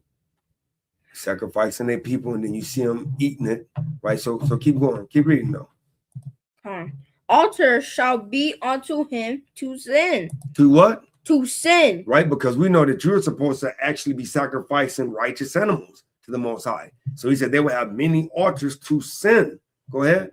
I have written to him the great things of my law. Right. But they were counted as a strange thing. They were counted as a strange thing because the law said you had to do righteous animals. Well, keep going. Now watch this. They sacrificed flesh for the sacrifices of mine offerings. He said, say that again. They sacrifice flesh for the sacrifices of mine offerings. So if you understand what's going on, that's this human sacrifice. They sacrifice flesh for the sacrifices of my offerings. And what? And eat it. What did they do? And eat it. And that's what you're seeing right here, man. You see, dang, Ephraim kind of like eating flesh, man. Right here, let me get some more pictures. Right here, kind of like going the heck off, man. Go ahead. But Yahweh accepteth them not. He didn't accept that offer. Go ahead. Now will he remember their iniquity. And do what? And visit their sins. Right. They shall return to Egypt. So he said they shall return. And we know that according to the scriptures, after that Assyrian captivity, when the northern kingdom took that further, that further vow to go across, right? They never returned back to Egypt. None of Israel returned back to Egypt. So that lets you know that this Egypt would be a future prophecy of slavery. But go ahead.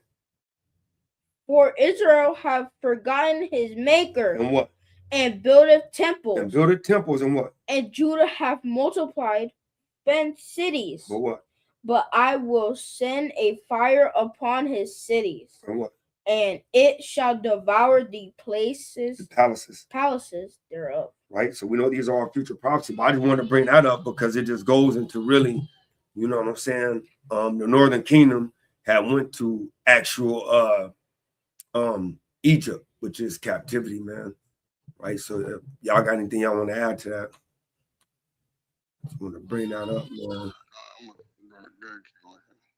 I just want to bring that up because it was just crazy. Like, you know, a lot of people don't understand that the reason why they went into captivity is because they were actually doing wickedness, eating. That's right. I was going to get the hold on, I'm trying to let me get this real quick. Got it. I'm actually using the same phone that I'm using, so it's kind of I don't want to get off and then get kicked out. Okay.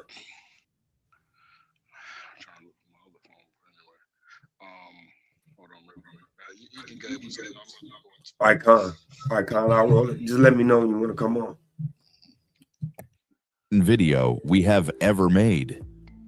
When you think of Iran, you probably picture a very specific kind of person. Light skin, dark hair, Persian features. That's what the media shows you. That's what Hollywood shows you. That's what most Iranians outside the South would describe. But in the southern provinces, along the coasts of the Persian Gulf and the Gulf of Oman, there is an entire population of black Iranians who have been living on that land for centuries.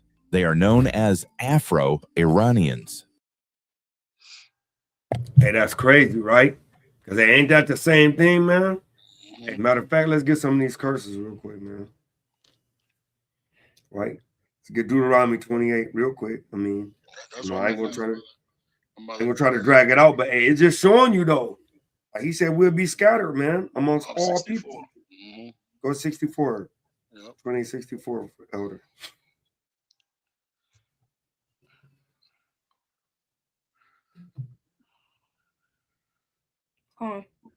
This is Deuteronomy chapter 28 and verse 64, and it reads, "And Yahweh shall scatter thee among all people from the one end of the earth even unto the other, and there thou shalt serve other gods, which neither thou nor thy fathers have known, even wood and stone." No, that's Christianity. And not only right, it's Christianity, and it's all these other pagan gods that our people started serving. Right. So today it will be the the pagan religions like Christianity today, but it also was a time where our people was dealing with the Canaanite gods and Ishtar and all them, and all these other gods, like even our native and Hispanic tribes, they were doing the same thing, like brother was brought out earlier. Like they had statues of other gods, right, worshiping them. Because one thing about our people, remember what our people did in Exodus. They convinced Aaron to make a calf, right? Because they wanted to see a god, and they named that calf Yahweh. You see that? You see that? So these people wanted to. Our people want to see things. That's the difference between the spirit, the people that's in the spirit, because the spirit, there's things that we can't see, right? And we still worship the Most High. That's faith, right? But see, our people need something to worship. You know what I mean? That's why they love that white Jesus that they show everywhere. You know what I'm saying? And people, listen, hey, people really look at that image as as God, as the Most High God. They say that, oh, we don't serve the images, or we know he not white, but that's who they pray to every time they close their eyes and put their hand together for prayer. That's who they see in their mind, right there. But good, okay. Hey, and give me 2837, right? Because I want to, just touch on just that Afro-Iranian. Why they always got to put that word Afro in front of something? Afro-Mexican. Yeah, Afro-Mexican. Afro-Puerto Rican. Afro. Everything. Why don't they call them straight hair Iranians, or you know what I'm saying? But they always put the Afro when it comes to the black people, man. That's how they kind of separate. You know what I mean? They separate in Mexico. There's a separation between the so-called the Mexicans that's darker skinned with woollier hair, and even in Puerto Rico, the same thing, right? That's just a separation thing that caused division. But go ahead, Con, go ahead, King. Yeah, but watch this. Con. Deuteronomy chapter 28, verse 37, and it reads, "And thou shalt become an astonishment." An astonishment will be like, look at that N word over there.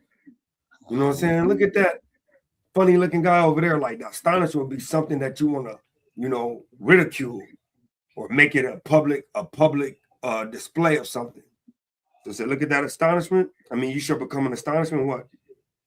A proverb. A proverb will be a wise saying, like, you know what I'm saying? Every Mexican is a wetback, or, you know, every black love chicken or watermelon, or every, you know, Indian love corn, or something that's a wise saying that, you know, actually goes with that heritage of that person, right? And what else? And a byword. That would be Afro. Go ahead. Among all nations. Some nations. Among all nations. About half of the nations. Among all nations. Go ahead. Whither Yahweh shall lead thee. He said among all the nations. So that's why we see Afro everywhere. And it's only on the same people though. Everybody that, like you said, order to look like us. All of a sudden, you ain't just a regular Puerto Rican. You're Afro Puerto Rican. You're Afro Mexican. But they actually refer to themselves as that also. Yeah. You know? You're Afro Asiatic, because they got them too. You're Afro Iranian now, as I'm finding out, because I never knew this until I found this video. Now all of a sudden there's Afro Iranian. So now when the Most High said you'd be scattered all nations, like you said, brother, it ain't doing nothing but showing me that the Most High prophecies were 100% accurate, like always. No. So I'm gonna let it roll a little bit more. Researchers estimate that 10 to 15% of the population in southern Iran has African ancestry. They are concentrated in the provinces of Hormozgan, Sistan, and Baluchistan, Bushehr, and Khuzestan. So, by the way, we looked up that word because Abbas is Abba, right? Father. But the other word was port.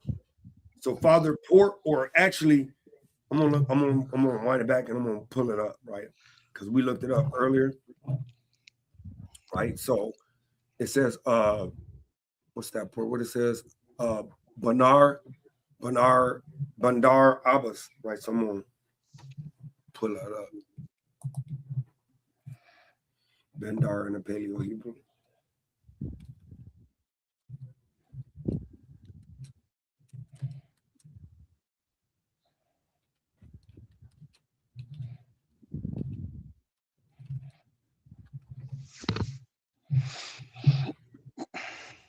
Right. Bandar in Paleo Hebrew can be represented as Benyamin, which means Benjamin. The Paleo script is an ancient writing, right? But it also says something else about like port. Where is it? Try just Hebrew. Because it said also was Aramaic.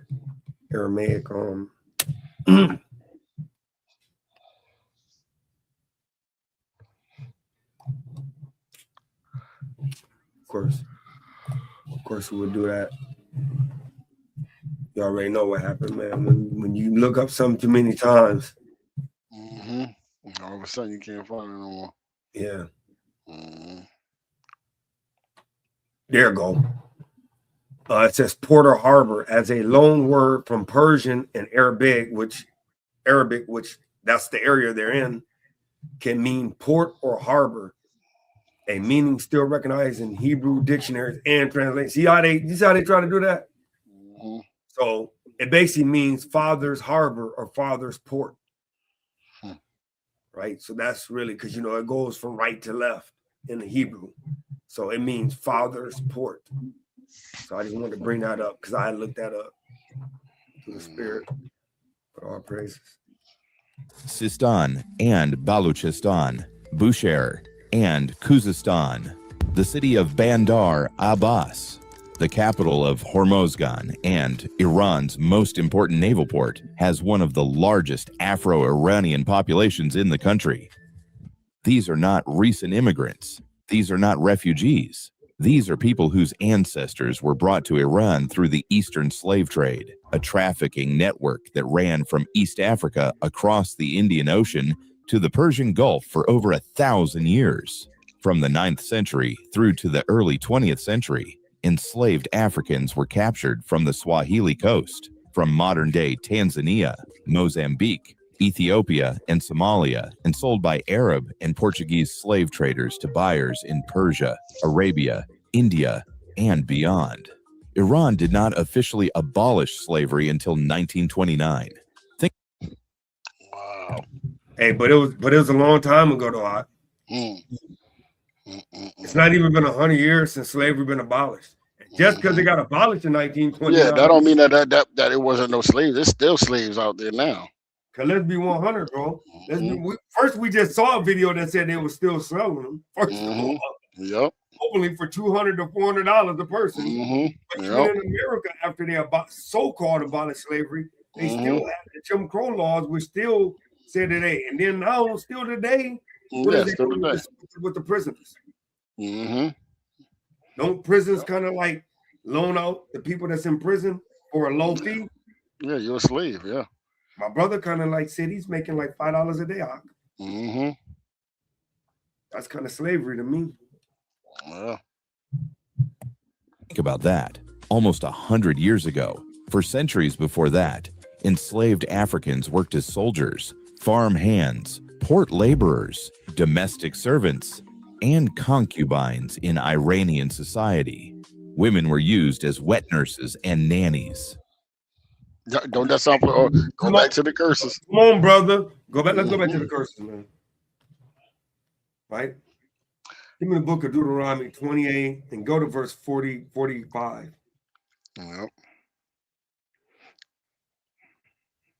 This is Deuteronomy chapter 28, verse 45, and it reads, Moreover, all these curses shall come upon thee, and shall pursue thee, and overtake thee, till thou be destroyed. Till thou be destroyed, right? Go ahead. 45, right? I have to go to another. Hold it up with. Gotta hold it up, yeah. See, yeah, it's messed up. Yeah, go ahead.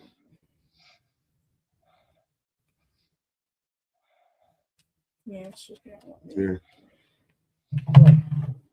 yeah. Moreover, all these curses shall come upon thee, and shall pursue thee, and overtake thee, till thou be destroyed, because thou hearkenest not unto the voice of Yahweh thy power, to keep his commandments and his statutes, which he commanded thee. One more. And they shall be upon thee for a sign and for a wonder, and upon thy seed forever. So no matter where you at, no matter what nation you in, hey, it's gonna always be on you, right? Right. So real quick, got anything you want to add to that, Elder? No, I want to. I'm gonna let it play, and then I want to bring out finish from. He read 64. We're gonna read 65 and stuff too. But I'm more sure it's gonna show things that they're going through, and we're gonna continue with that. You already know. Children born from these arrangements were absorbed into the households of their enslavers and given the status of house-born servants. This is a history that Iran has almost entirely erased. Hey, real quick, for them. give me Jeremiah 17:4. He said that they erased, right? Real quick. Hey, this crazy, bro. And the same thing happened to America. When did our slavery start, King, in America? When did our history start in America? Okay, like what, 1600? Yeah, when the slavery started. Yeah, all of a sudden now you was nobody until you arrived on the banks. Yeah, we just arrived on the banks of Africa and in the ships. That's all we got. We don't got nothing else beyond that. Come on, brother. Watch that. This is Jeremiah chapter 17 verse 4, and it reads, "And thou even thyself shalt discontinue from thine inheritance that I gave thee, and I will cause thee to serve thine enemies in the land which thou knowest not. For ye have kindled a fire in mine anger, which shall burn forever." And you know what's crazy about that too, King? Is everybody's so loving to call themselves American, Iranian, or whatever it may be, right? But it's like, but those are the people that put you in slavery, but you're happy to call yourself this. Hey, but what did he look what he told him though? He called him a what? What did he say? Read it one more time, young soldier. He said in it, he said what he called them to us? Right there. I will cause thee. I will cause thee to serve thine enemies in the land which thou knowest not, for ye have kindled a fire in my anger, which shall burn forever. All right, go to Deuteronomy 28 and 68.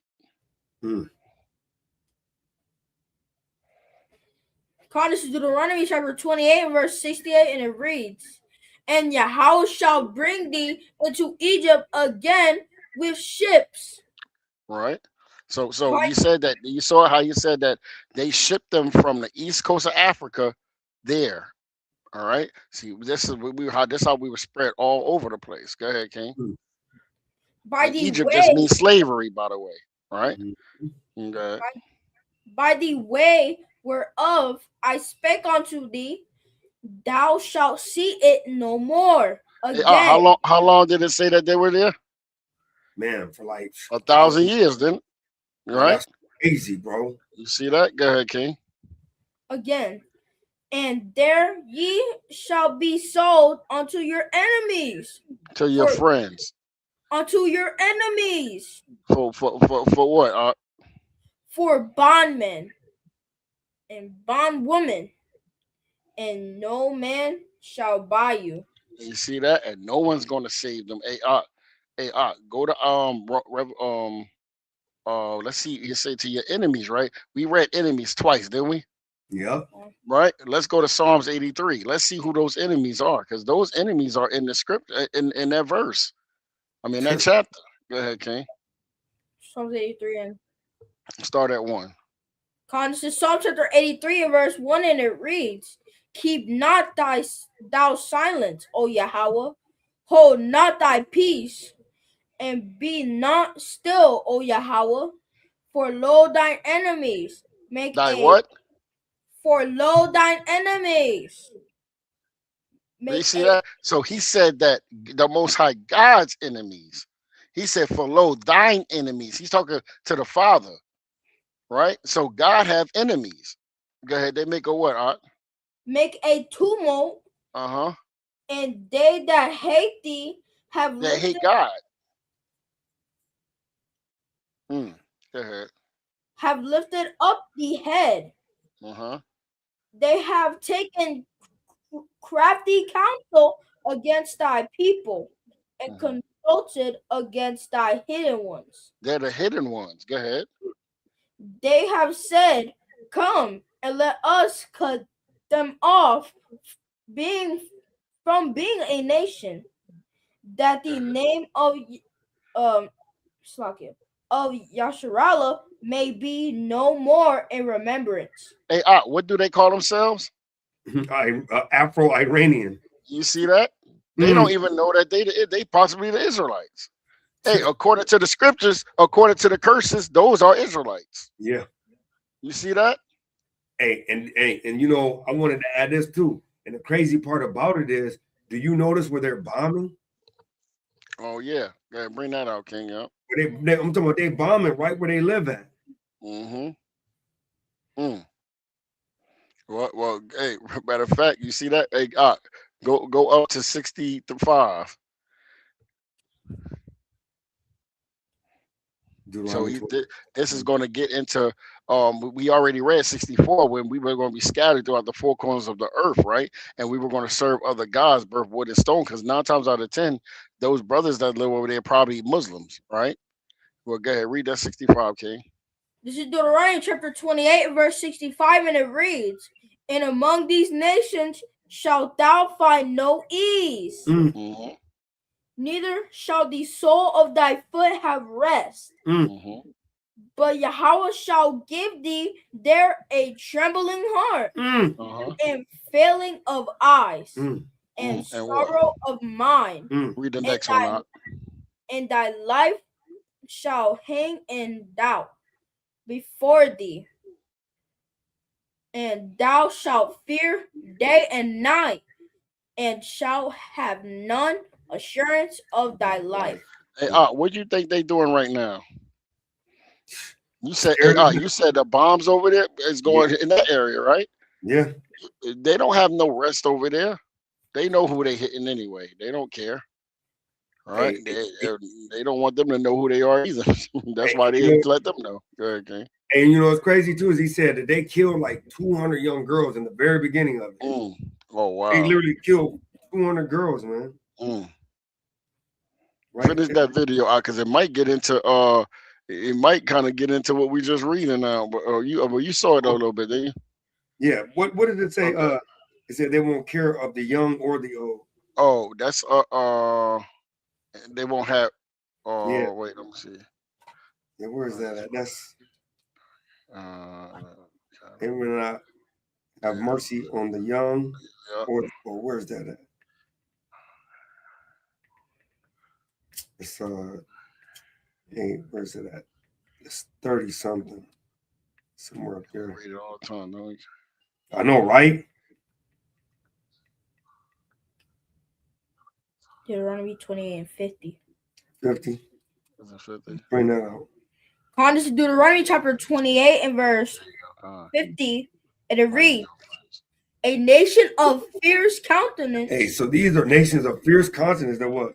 "Which shall not regard the person of old." What else? "Nor shew favor to the young." Hey, they don't give a dang about you. Young, old, baby, girl, suckling in the womb. They don't care. That's right, Doc. Crazy. So I'm gonna play some more because I know it's a lot more information, man. Hey, the water, young king, Prince. Hey, that brother on it, man. All praises, man. He got that young mind, brother. All praises. Hey, and then it's crazy too, because Iranian and Canadian scholar, right? A lot of people don't know the Canadian actually enslaved the Native Americans. They went up to boarding school to their children. Yep. So they didn't regard the children, talking about they were unfit to be with their parents. That's a whole nother lesson. Hey, they had them in a whole, like, what was that, like a school or something like that? They had them in boarding schools. Boarding schools. Yep. Real quick, let me just show that real quick, right? Not to get off, right? But it all go full circle, so it's all good. And and guess what? You just brought out another curse. Go ahead, King. I'm gonna bring it out.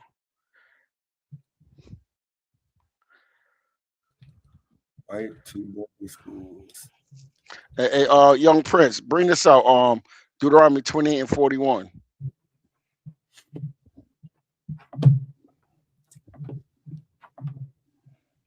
This is Deuteronomy chapter 28, verse 41, and it reads, "Thou shalt beget sons and daughters, but thou shalt not enjoy them, for they shall go into captivity."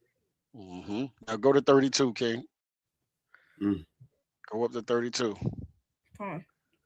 "Thy sons and thy daughters shall be given unto another people, and thine eyes shall look and fail with longing for them all the day long, and there shall be no might in thine hand." So watch this. Bro, that's crazy, bro. So it says the Native American children were taken to boarding schools in the United States as part of a government-supported system designed to assimilate indigenous peoples by force. It said there would be no might in our hands. Might in our hands. That's right, Doc. It says this system operated for more than a century. This system operated. What we reading? What was the other one on 40? It says it says, but thou shalt not enjoy them, right? For they shall go into captivity. But when you read the one we just read, what it say? It says that thine eyes shall what is it said it says, and thine eyes shall look and fail with longing for them all the day long, and they shall be no might in thy hand. Hey, what you say about it again? What they say? Native American children were taken to boarding schools in the United States as part of a government-supported system designed to assimilate indigenous peoples by force. It said this system operated for more than a century and had profound, lasting impacts on Native communities. It says why children were taken. U.S. government and Christian missionary groups, once again, Christian, created these schools to erase Native cultures. Come on, brother. Hey, didn't we just bring that out in Jeremiah? Yeah, we just brought that out. Languages and identities. This policy was rooted in identities. Ain't that? Didn't you bring it out in Psalms 83? Yes, brother. The name of Israel be found no more.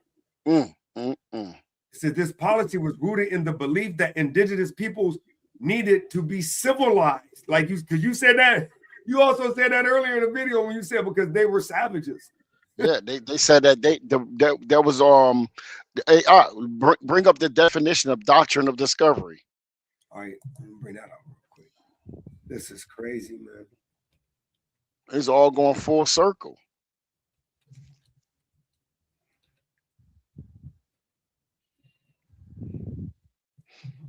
So we're actually kind of going around the world a little bit. You see that? Now we going back because everybody look at the so-called blacks, but we have to connect everybody else with our people, with the Israelites, because we're scattered. Right. So it says the doctrine of discovery articulated in the 1452 Papal Bull Dum Diversus authorized the conquest and enslavement of non-Christians, laying the groundwork for European civilization and the colonization and the subjugation of indigenous people.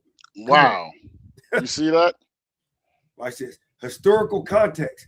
The doctrine of discovery is rooted in a series of papal bulls issued during the Age of Discovery, with the first significant document being Dum Diversus, issued by Pope Nicholas V on June 18th, 1452.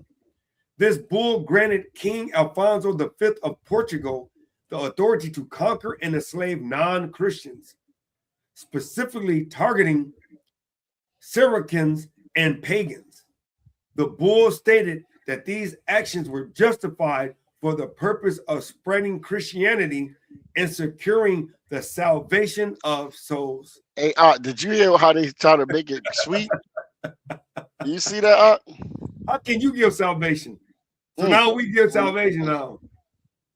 I thought the Most High gave salvation. Yeah. Wow. This is Christianity. The spreading of Christianity was the most bloody, the most bloody conquering colonizers ever. Well, them and the Arabs. Our people are in each one of those religions heavy. Like Christianity kind of that going to Catholic and all that other stuff too. So you're not nowhere out of that. Oh, well, I'm a Protestant. You're still Christian. Y'all Christian, Christianity, and Catholicism and Islam. All these nations, the same way the Christians, because we always talk about the Christians, the same way we became Christians is the same way we became Muslims. Through force. That's right, Art. Right. It says the U.S. government and Christian missionary groups created these schools to erase native cultures, languages, and identities. This policy was rooted in the belief that indigenous peoples needed to be civilized. The Civilization Fund Act of 1819 and later federal policies funded these efforts and encouraged religious groups to run schools on and off reservations. Many people were forcibly removed from their families by government agents. Parents who resisted could face punishment or loss of food rations. Children were often sent hundreds of miles away, making it nearly impossible for families to visit. Wow. Upon arrival, children had their haircut, were given new names, and were punished for speaking their native languages or practicing their traditions. Brother, give me the book of Maccabees, Second Maccabees, chapter 6 and verse 6. 6 and 6. Yep. This is nothing new. Like Atazuan say, the Most High required that of old, man. Bring that out. This is Second Maccabees chapter 6 and verse 6, and it reads, neither was it lawful for a man to keep Sabbath days or ancient fasts. Right, and that's feast, right? Because that was in the Greek, right? Go ahead. Or to profess himself at all to be a Jew. So you couldn't even say that what your nationality was. Right? You couldn't speak your language. You couldn't practice none of your customs. Mm-hmm. It's crazy, man. Hey, King, look up that movie 1492 when he quoted Esdras, second Esdras. The movie is 1492, I believe. Well, it just put in when he quote second Esdras.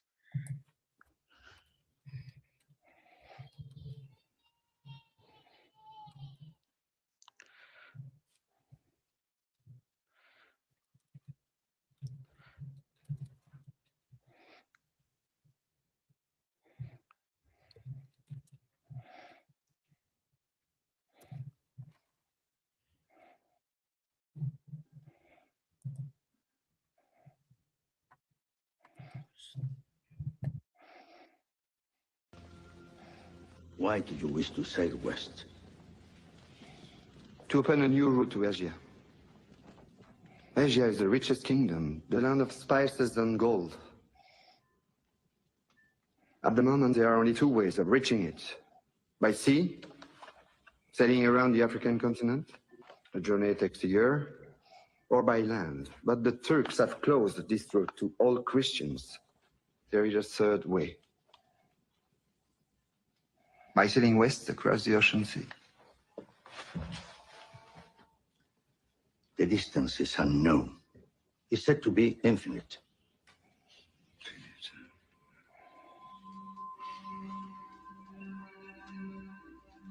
Superstition. I believe the Indies are no more than 750 leagues west of the Canary Islands. Can you be so certain? The calculations of Toscanelli, Marin de Tir, Esdras. Esdras is a Jew. So what's worse? You heard that? And already you're a bad man. For telling the truth? Yes. You are burning people for less.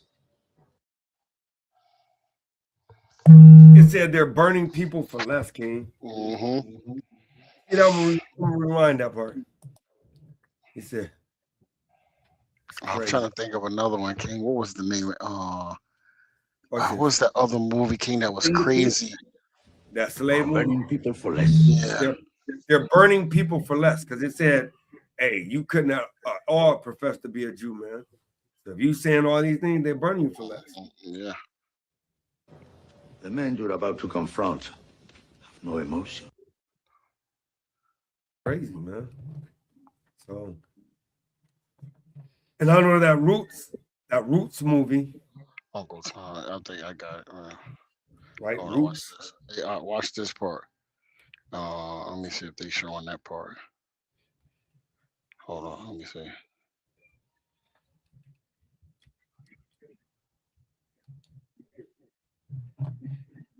One more, and then we're gonna get back to it because we're almost done with it. Watch this.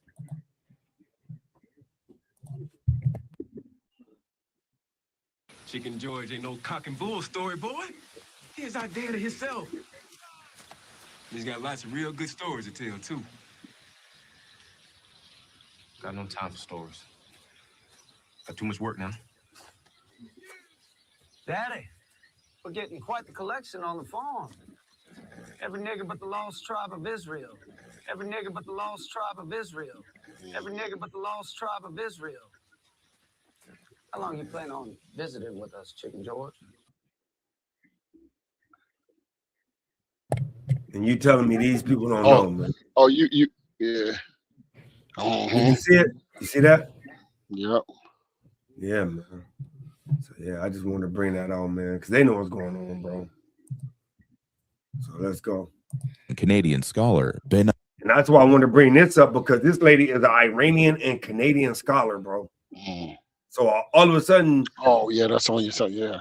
You know what I'm saying? So because the Canadians used to take the Native Americans up to the boarding schools, right? So then she's a Canadian and Iranian scholar. So she putting the dots together,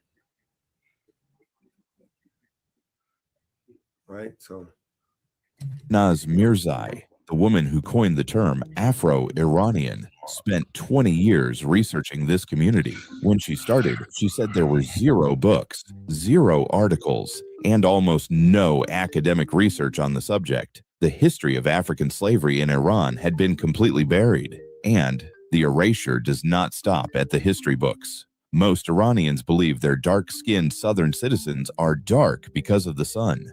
They call them the blacks of the South, and genuinely believe the heat of the Persian Gulf changed their skin color over time.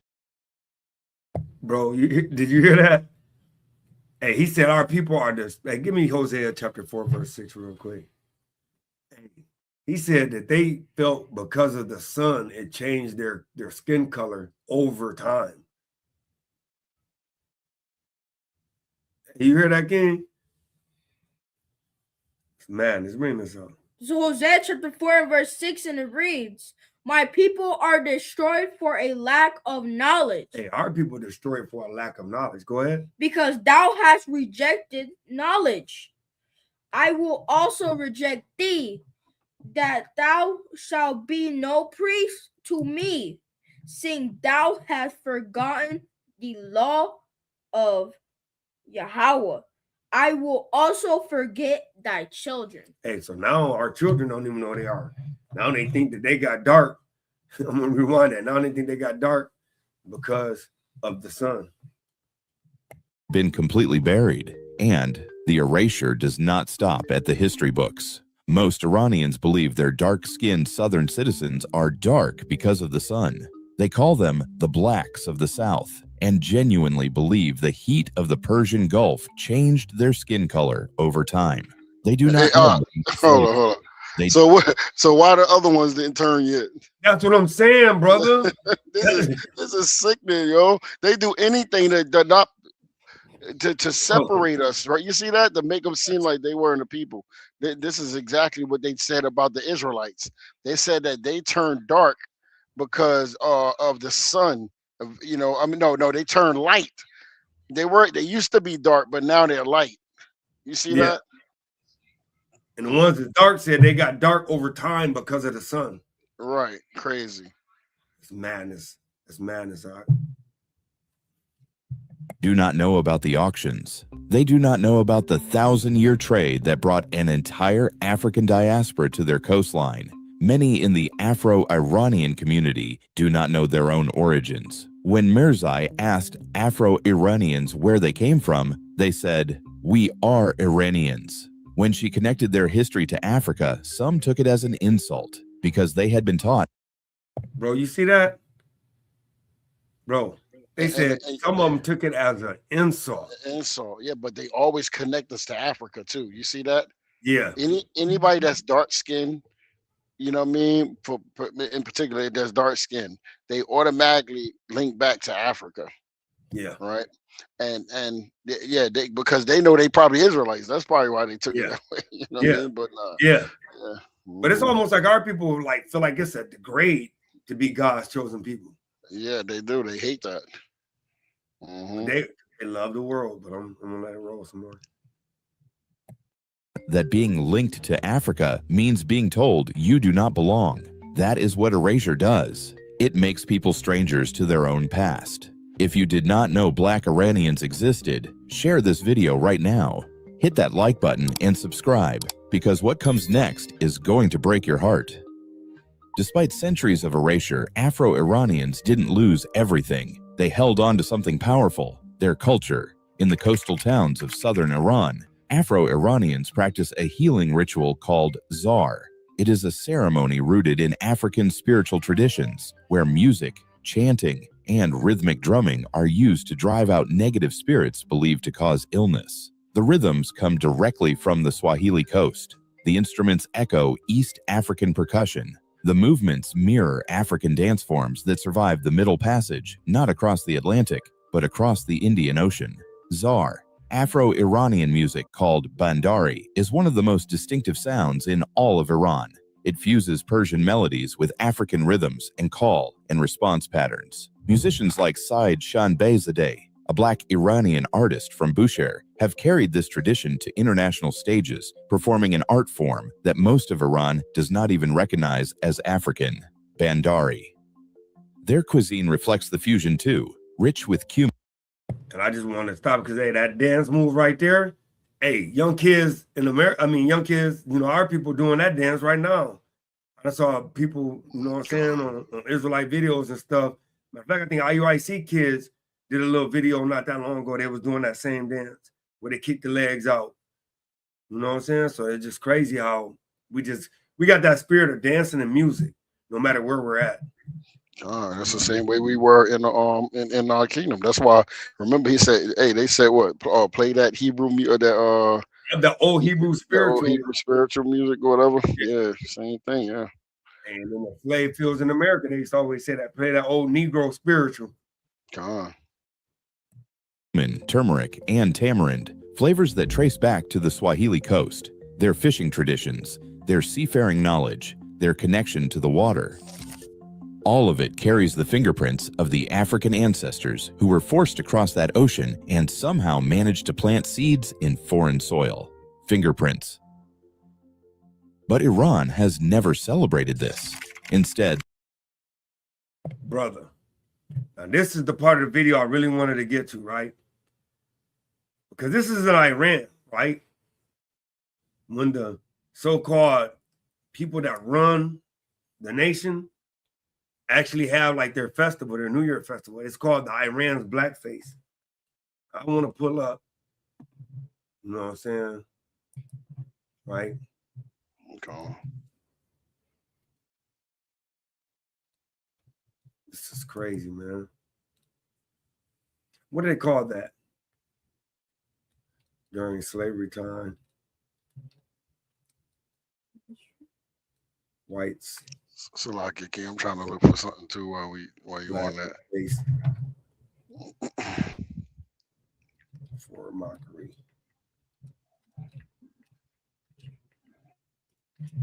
What's this? I meant during slavery times.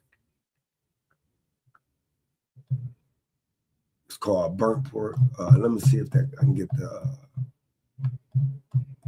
I want to get some pictures. Oh no, I can get the pictures. Yeah, here we go. I need this one right here.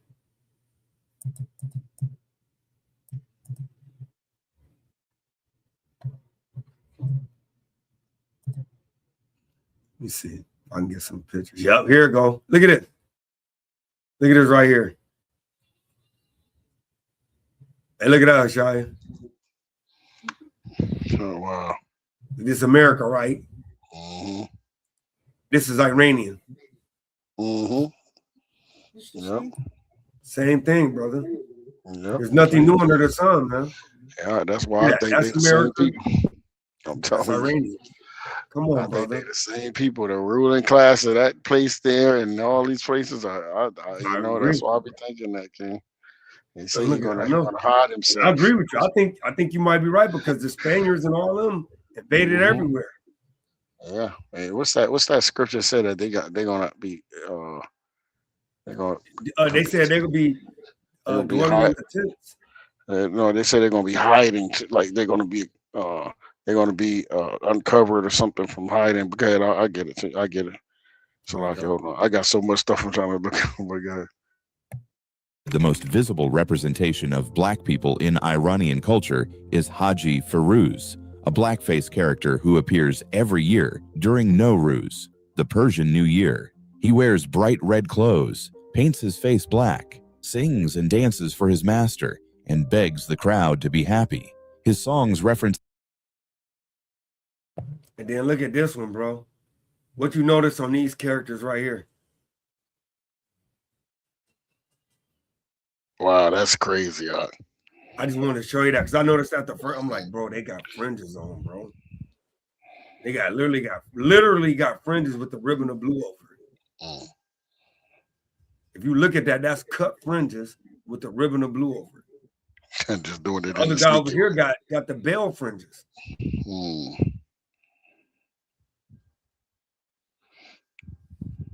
me see if I can find this. I mean, tell me if you don't see it. Tell me if I'm wrong. Brother, I don't know. I see it. Crazy, huh? His status as a slave, a minstrel, in blackface, performing servitude every single year. Researchers have traced Haji Firuz directly to the Afro-Iranian community. He is, in essence, Iran's version of a minstrel show, a caricature of black identity reduced to entertainment for the majority culture, and most Iranians see nothing wrong with it. They see it as tradition, as harmless fun. Sound familiar? Afro-Iranians face implicit discrimination that mirrors what black people experience everywhere else on Earth. They are... Bro, you hear what they just said? They said Afro-Iranians experience the same thing that all black people experience. I'm gonna rewind that. You see that? Version of a minstrel show, a caricature of black identity reduced to entertainment for the majority culture, and most Iranians see nothing wrong with it. They see it as tradition, as harmless fun. Sound familiar? Afro-Iranians face implicit discrimination that mirrors what black people experience everywhere else on Earth. Wow. So even they know. Even they know. They said everywhere, and that's where it says no matter where you are. But did you hear about that before? Before this? No, I didn't know about the minstrel. See that? Face until I see that? bumped into this video. I'm like, damn, they do it. And then it See made me that? think about the shows back in America when I knew Americans, the ruling class did it. I said it that way, so I went on, you know, angering nobody. Hey, but they still do it today. They just do it in a different way. You know what I'm saying? And a lot of times they do it in ways that have us killing each other. That's entertainment now. You know what I'm saying? You can't say. I mean, they'll never make music about killing their own people, but they promote our people to do it. And if they don't do it, they don't give them a deal. Hey, and that's every nation too. We're the only nation that do that because every other nation. Whenever you heard an Arabian say they're gonna go ahead and do something to an Arabian, Exactly. Asian, I'll wait.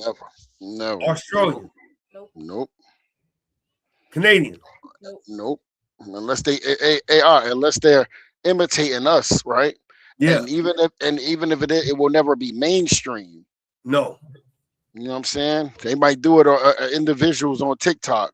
You know what I mean? But because they're trying to mimic us. You know, and you ever see that, King? Like you go all over the earth, you see these so-called gangster rapper Chinese people and all that stuff but it's a small number of them. They're not being promoted to put that stuff in the streets amongst the people. That's but that's how it is. Yeah, that's crazy. So yeah, I'm gonna keep rolling for a little bit. Crazy. They are disproportionately poor. They are concentrated in the most underdeveloped provinces in the country. Brother, ain't that? Let me Deuteronomy 28 and 16. Yep. He said they're constant. I'm gonna rewind that. Why he getting that? Right? Tell me those ain't the same. They don't go through the same thing. Come on, brother. And that's I wonder what they call them. Let's look up what they call them too. Afro-Iranians? No, they call them something. You know, they got a different type of byword or proverb. Yeah. You know that. Right, nigga. Saying niggas. I mean, something like Everywhere that. else on Earth. They are disproportionately poor. They are concentrated in the most underdeveloped provinces in the country. Yeah, where the bombs hit. Those they are. Yeah. See that? Yeah. You see that? Mm-hmm. And it's gonna go further and letting you know that where the oil hit, it's in their neighborhood, bro.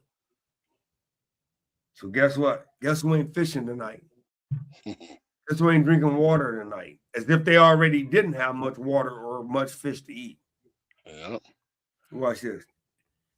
This is Deuteronomy chapter 28 and verse 16, and it reads, "Cursed shalt thou be in the city, and cursed shalt thou be in the field." Hey, he said you cursed in the city, over there in Iran, Iran. Nobody knew there was an Afro-Iranians. And they getting bombed right now. They hated by the other Iranians. I'm gonna look that up real quick. What's the byword for the Iranians? Byword for the Afro-Iranians.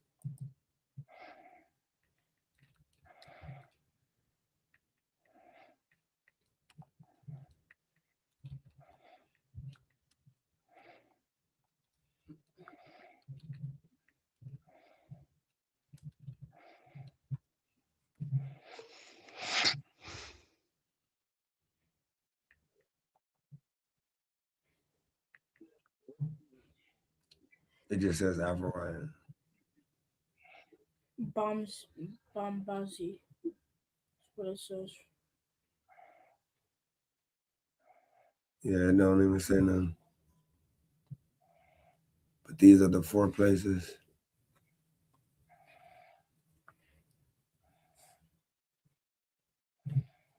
Yeah, they say they ain't got no name, but what did you say it was? Bombazi. Bombazi. How you spell that? BAM.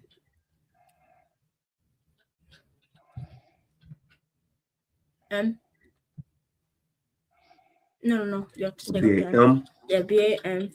BASI.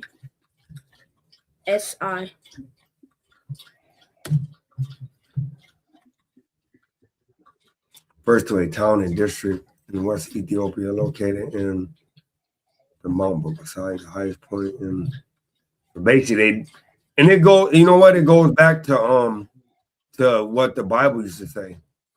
It's like people used to be named by their region they came from. But yeah, so they're the Bombazi. They are almost completely absent from media representation, government.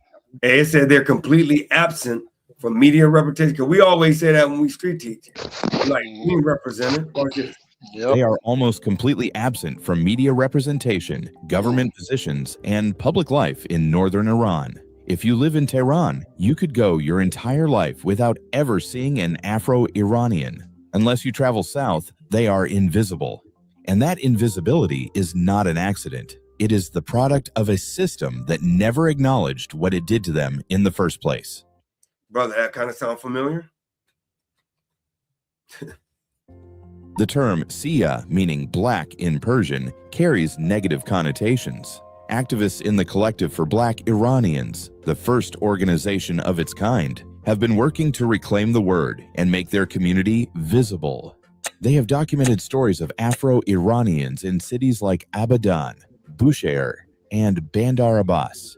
People discovering for the first time that their grandparents came from Africa, that the servant their family always mentioned was actually an enslaved person. Many of the languages blended into their homes carry traces of Swahili. This racial awakening is happening in Iran right now, or at least it was, until the bombs started falling. Hey, do that remind you? Same way that they did when we was in Tulsa, Oklahoma. Just when our people started forging a little peace and getting everything situated and starting to be a little bit productive, then hey, and we know it's the curses, we know it's the Most High, right? Yeah. But it's still that devil do what the devil do, though. Yeah. Right? This is the kind of history they will never teach you. Like, subscribe, and send this to someone who needs to hear it. Because what is happening to this community right now demands attention. On February 28, 2026, the United States and Israel launched a massive, coordinated military strike on Iran. They called it Operation Epic Fury. Bombs fell across 24 of Iran's 31 provinces. Supreme Leader Khamenei was killed. Dozens of senior officials were killed alongside him. Iran retaliated with missiles across the Gulf. The province hit hardest, the province where it all converges, is Hormozgan. It is the heartland of Black Iran. The Minab girls' school bombing happened in Hormozgan. 165 people were killed. Most of them were little girls between 7 and 12 years old. The school, called Shajare Tayyebe, which means the good tree, was located 600 meters from an IRGC military base. Families were still on their way to pick up their... Brother, did you hear what the name of that school was? No, King, I'm still like, that was real. Oh, that's, oh, wow. Good tree. Come on, brother. I'm finna rewind it real quick to hear. Were killed. Most of them were little girls between 7 and 12 years old. The school, called Shajare Tayyebe, which means the good tree, was located 600 meters from an... So it sounded like to me they kind of knew who they was a little bit. The tree of life, man. Come on, man. IRGC military base. Families were still on their way to pick up their children when the missile hit. The roof collapsed on top of them. Teachers and students were buried alive under rubble. Iran held a mass funeral on Tuesday. Thousands filled the public square in Minab. Mothers held up photographs of their daughters. The crowd chanted against the strikes. UNESCO condemned the attack as a grave violation of humanitarian law. Malala Yousafzai called it heartbreaking, but nobody mentioned that this happened in the heart of Afro-Iranian territory. Nobody connected those children to the community that has lived on that coastline for 1,000 years. And it's not just Minab. Bandar Abbas, the city with the largest Afro-Iranian population, the city where Black Iranians have fished, traded, and built their lives for centuries, is burning. Satellite images show Iran's main naval headquarters at Bandar Abbas engulfed in flames. Multiple warships have been destroyed. The U.S. military announced it sank 11 Iranian vessels in the Gulf of Oman in a matter of days. The Strait of Hormuz, the waterway that runs directly through Afro-Iranian territory, the body of water their ancestors were brought across as slaves, the same waters they have fished in for generations, has been shut down. Commercial traffic has stalled. The fishing economy that sustains these coastal communities has been destroyed overnight. And here is what makes this even worse. The southern provinces where Afro-Iranians live were already the poorest, most neglected regions in the country before a single bomb dropped. They already had the worst infrastructure, the worst healthcare access, and the fewest economic opportunities. The Iranian government treated them as invisible for decades. Now they are being bombed. Their schools are rubble. Their ports are on fire. Their children are being buried. And once again, the world does not even know they exist. This is a pattern that Black people should recognize by now. When America bombed Iraq, the people who suffered the most were not the regime officials. They were the civilians, the poor, the ones without the resources to flee. When NATO destroyed Libya, the country that had the highest standard of living in Africa became a failed state. And Black Africans were the ones sold in slave markets in the rubble. And now Iran is being bombed. The community that will bear the heaviest burden, the one with the least representation, the least political power, and the least economic protection, is a Black community that most of the world does not even know is there. This is what happens to Black people in every conflict. They are the ones with the fewest resources to survive, the fewest connections to power, and the least visibility when the world decides who to care about. Nobody is holding up signs for the Afro-Iranians of Hormozgan. No government is making statements about the Black community of Bandar Abbas. No news anchor is explaining that the coastline being shelled is home to descendants of enslaved Africans who were trafficked across the Indian Ocean for 1,000 years. Because in order for the world to care about you, it first has to know you exist. And the entire system, Iran's system, the Western system, the media system, has made sure that nobody does. This is Black culture unlocked. There are Black communities scattered across this planet that the world has forgotten. In Iran, in India, In the Gulf states, in Turkey, communities built on the bones of a slave trade that nobody teaches. Communities that carry African rhythms in their music, African flavors in their food, and African resilience in their blood, and have never once been acknowledged for it. The Afro-Iranians of Hormozgan province didn't choose to be in the middle of a war. They didn't choose to live on a coastline that sits on top of the most strategic waterway on Earth. They didn't choose to have their ancestors kidnapped from East Africa and sold in Persian markets. But they are there. They have been there. And right now, their world is on fire. If this video taught you something you didn't know, hit that like button. Subscribe. Share this with everyone. Drop a comment below and tell me, did you know Black Iranians existed before you watched this? Because now you know. And now they can never be invisible again. Stay aware, stay awake, stay unlocked. On February 20th,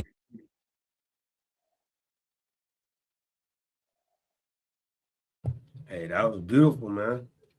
I got this one more little video, a little bit. Did you see the thing I sent you? Yeah, that's what I'm gonna roll. The United States of America. That's the one right there, King? Yep. Which one is that? For the cities people? Yeah, this is why Iran, Israel, and U.S. are headed for war. Oh, yeah, I sent you another one, but yeah. You did? Yeah, this is about, the so-called African, Afro Indians. You know what I mean? They're just showing you how, our people are scattered all over the earth and in slavery. So we're going to, that's why when Yahweh Shah said, go to the nations and teach them, because our people are in the midst of these people. And this is what we're going to see. You're going to see a whole lot of different looking people like, oh, snap. Like, who is that? You know what I mean? Like, damn, they Israelites too? But yeah, come on, go ahead, King. This is the only one I got. Oh, for real? I sent this other one too. Let me make sure. Yeah, that's the only one I got. Oh, no, that is the one. Oh, wait, there you go. Okay.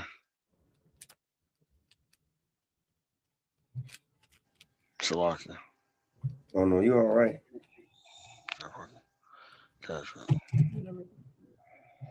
I'll let this one roll real quick for a second.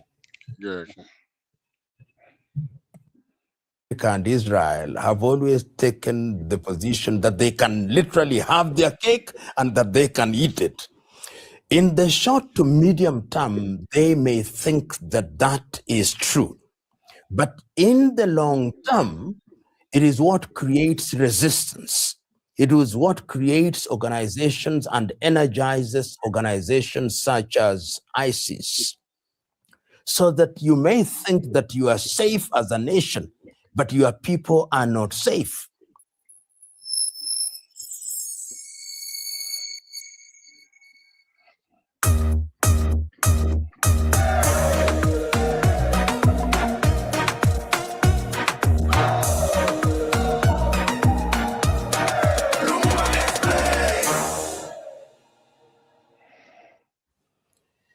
In order to understand Iran in its contemporary characteristic, it is important to also give a historical context. Of course, we now know that there is dissatisfaction with the Ayatollahs and their theocracy. But it is important to remember that the history of Iran as we know it today must be traced to as early as 1925 with the Pahlavi regime. And if one does not drown in history, after the establishment of the Pahlavi regime, we then had the famous or infamous coup in 1953, which removed the Pahlavis before they restored themselves. And after that, the agitation by the Ayatollahs led by Ayatollah Ruhollah Khomeini. And that is how in 1979, the Americans now come into the fore a lot more visibly during the administration of Jimmy Carter. And you remember it is during that period that there was a siege of the American embassy for 444 days. And 52 American diplomats were held blindfolded and, of course, humiliated. And I think the United States of America has never forgotten that humiliation. And in as much as the Ayatollahs then came into office with the Ayatollah Khomeini becoming the spiritual leader, and we had different presidents, Rafsanjani, Rouhani, and then late Ahmadinejad. And what one saw was the demand by the Ayatollahs that there is only one way of running Iran, through a theocracy. And then the accusation that they were trying to be a nuclear power, and their closeness initially to the Soviet Union and to Russia.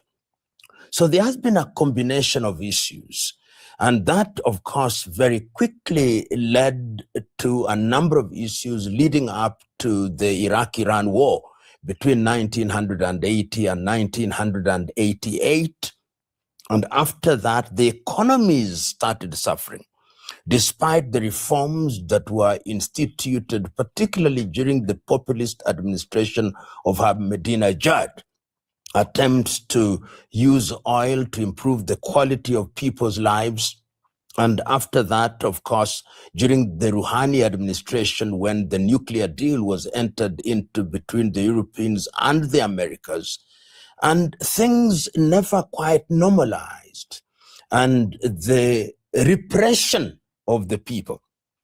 You have a society which is aware of what is happening in the world, the freedom that are enjoyed by everybody or most people in different parts of the world, and a theocracy which wants to dictate what you wear, the place of women in society. And that is how in the year 2022, when the young lady Masa Amisi dies in prison, that was when we saw people coming out into the streets of Tehran and other places. And there is a sense in which this is a continuation of what started in the year 2022. The people had conquered fear, but right now the situation is exacerbated because of the sanctions. The Iranians cannot sell their oil freely. The Iranians cannot access the markets freely. They cannot borrow, and their currency has been devalued in a manner that has never been seen in many parts of the world. And that has made the people begin to rise up. And they are rising up on a number of issues. They are saying we want greater freedoms. They are saying the economy is so bad that we want to see improvement. But the reality is that the economy cannot improve. And one can see that in the very reconciliatory messages from both the spiritual leader or the Ali Khamenei and President Massoud. The demonstrations have been going on for almost 3 weeks, but they are not coming out with violent language, if you may. And one of the things that they are now doing is to externalize the problem. They are saying, we know we have domestic problems, but we can see the hand of the United States of America. We can see the hand of Israel. And as regards Israel, you remember in the month of June, the year 2025, there was the 12-day war. And that war, in my view, has never been concluded. There was a very loose agreement, which was midwifed by the United States of America, and there is an armistice of sorts. But technically, Iran and Israel are at war, which then begs the question, what is happening now? What is happening now from where I sit is that you have an administration which is a theocracy, an administration that is going through a constitutional crisis. There is a younger population of Iranians who think that their country should be administered differently. There are economic problems, the remnants of the Pahlavi regime. And we are being told that one of the sons of Mohammad Reza Pahlavi is actually one of the prime movers of the demonstrations that are taking place in Iran now. Whether true or not, we do not know. We are being told that the Israelis are also somehow exercising some control via an invisible hand. We are told that the Americans are also present. And in the case of the Americans, they cannot escape indictment because their President Trump is saying, you touch any of the demonstrators and we are locked and ready to bomb you. So that is the situation in which Iran finds herself. And as we speak now, they are on high military alert because they are thinking that in the same way that it happened in Venezuela, the Americans may very well parachute in, seize Massoud, the president, seize Khamenei, the supreme leader, and seize other people. And we must remember during the 12-day war, the Israelis were able to eliminate senior scientists, so that there is a possibility that this can happen. I know many commentators take the view that what happened in Caracas cannot happen in Tehran. But even if it is not an exact replica of what happened in Caracas, the Americans are capable of entering into that space and creating a vacuum, therefore. And if a vacuum is created, then what will ensue is chaos. And we don't have to look far. When Saddam Hussein was eliminated in Iraq, you've never seen Iraq go back to factory setting, if one may use that metaphor.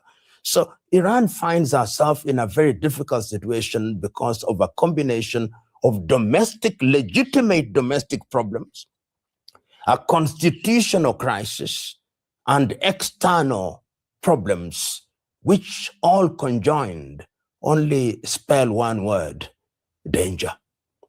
You know, whenever you see a country going through a crisis of the kind that we see in Iran, it means that institutions are no longer responding to the needs of the people. The reasons may be many, but let us trace history a little. During the days of the Pahlavi regime, in the 1979 revolution that was led by Ayatollah Ruhollah Khomeini, the argument was that the Pahlavi administration had become oppressive, they had become corrupt, they were no longer serving the interest of the people, and that therefore what Iran needed was a new constitutional dispensation that gave pride of place to Islam as articulated by the Ayatollahs, which is the Shia version of Islam. They also promised that they would undertake economic reforms. And some of these reforms were, in fact, evident in the early days of President Rafsanjani and Rouhani, that they were also going to ensure that whenever it was necessary, they would enter into arrangements that would ensure peace. So they made sense during that period that there was need to remove the Pahlavis. And even during the 444-day siege, one of the demands for Americans was, return to us these corrupt individuals that we may punish them. Then came the 1980 Iran-Iraq war, which devastated the economy. And after that war, and in 1989, following the death of Khomeini and the rise of Khamenei, the whole idea of the economy being improved, oil subsidies, fuel subsidies, to ease the burden of the people, legitimized the regime. But then, why do the United States make themselves to be like Superman or something? The economy started going down all the time, though. Yo, yeah, bro. It's like they gotta save the world, but yet they bring evil in the world. You know what I mean? Like everything they do, they try to mask it with their helping people. That's what You I'm know what I'm saying, saying? bro. Oh, Like, and look, like still these they always devils blow, are and they blow people up, right? But then they say, "But right. we rebuilt them." It's like, but if you never They blew are them up, you wouldn't have to yeah, rebuild them. exactly. But then the thing is, they blow them up, right? And see, they Mhm. have to see. That's how. If they just blow them up and let it go, they won't look like good people, right? So they have to. They'll blow you up and then send you food. Yeah, Say they're giving it to the to the like, to the children, the kids, and the women, the women and everything. You know what I'm saying? Like the regular people, right? The common people, or whatever. They hilarious the way they try to do stuff, man. And that's called a deceiver. That's what the yeah, devil do, yeah, right? It's a serpent. He make everything look. That's why he'll go to other countries, right? That feel like they're saying, well, those women are being oppressed. We're gonna yeah, go save them, right? And they so-called save them, right? Bring them Christianity and all this stuff. Next thing you know, they twerking. yeah, yeah, Back in the day, they'd be put to death, but now it's all good because they Christians now. But yeah. anyway, Crazy, huh? And the people started asking, but the economy is not improving. The quality of our lives are not improving. Our currency is becoming useless. Our investments are becoming useless. The Ayatollahs are oppressing us even more. Come the year 20. He said they're doing what? everything got worse. Yeah, he said it got worse, and he said they're oppressing, right? They're oppressing them more. I got a precept, bro. Right? Because it's crazy, man. Real quick, Salakia, Israel. That's crazy, bro.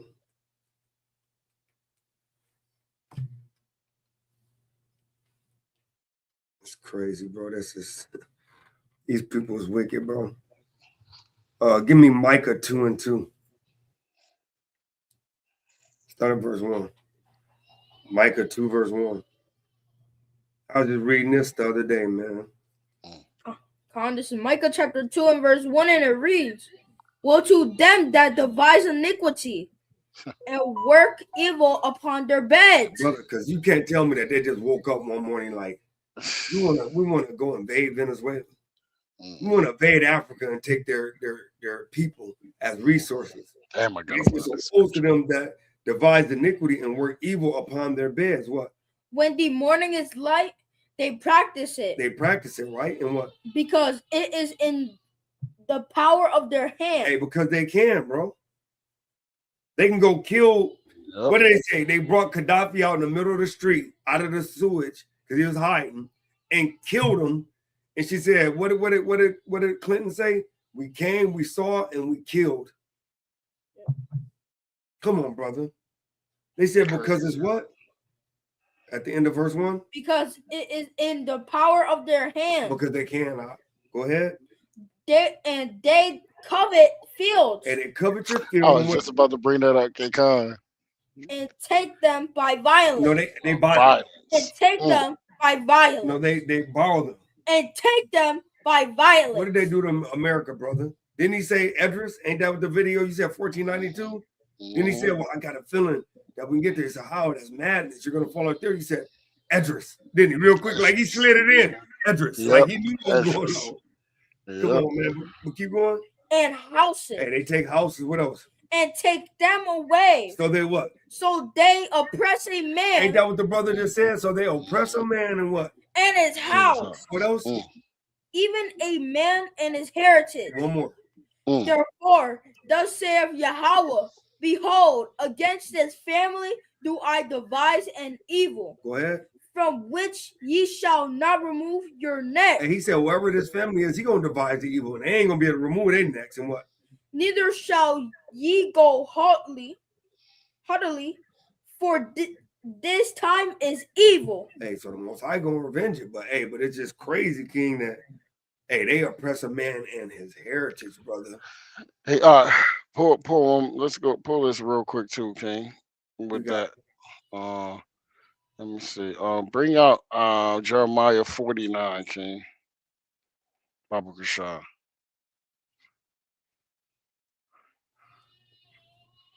God, this is Jeremiah chapter 49 and verse 1, and it reads, concerning the Ammonites. Ammonites. No. Hold up, King. Not that. No. Oh, dang.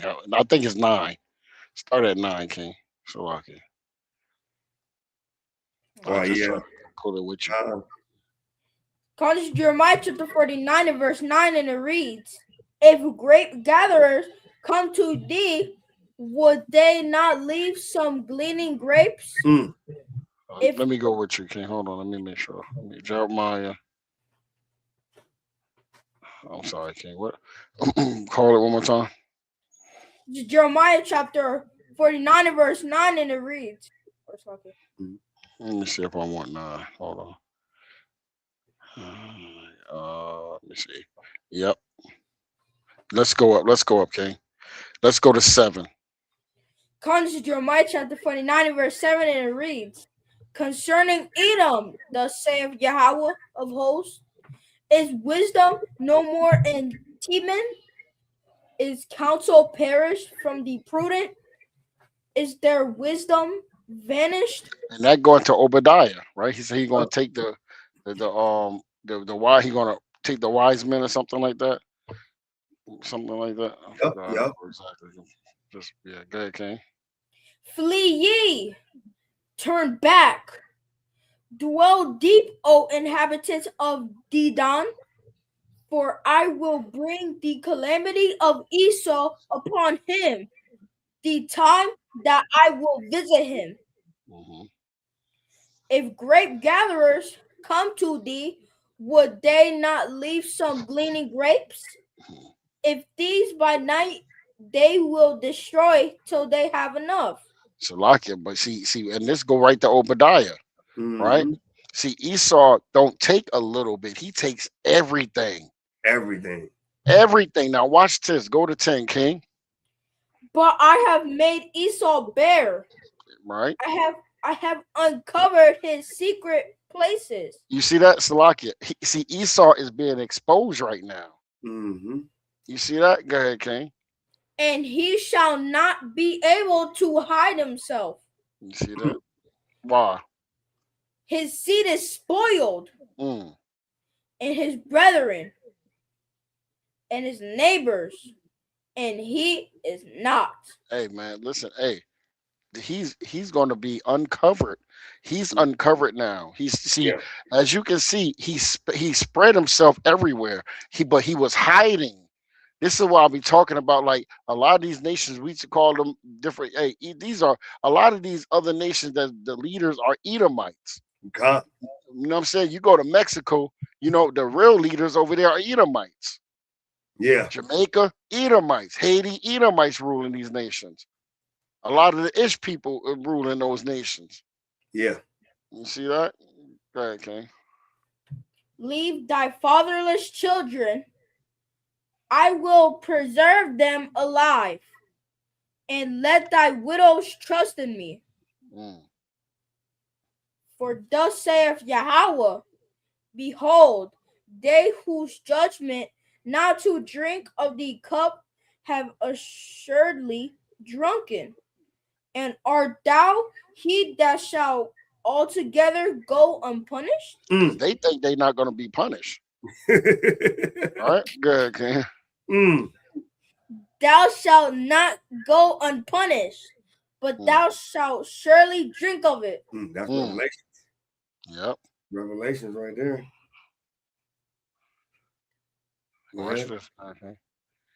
For I have sworn by myself, saith Yahweh, that Basra shall become a desolation. Hey, that's a swear, and that's when you get into Isaiah 63.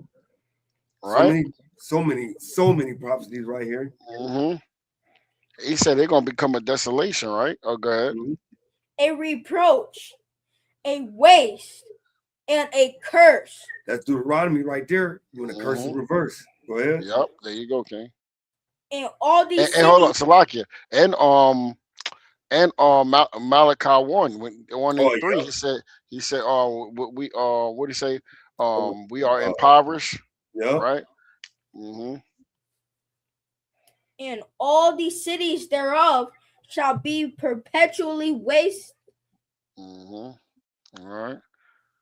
I have heard a rumor from Yahweh, and an ambassador is sent unto the heathen, saying, Obadiah again.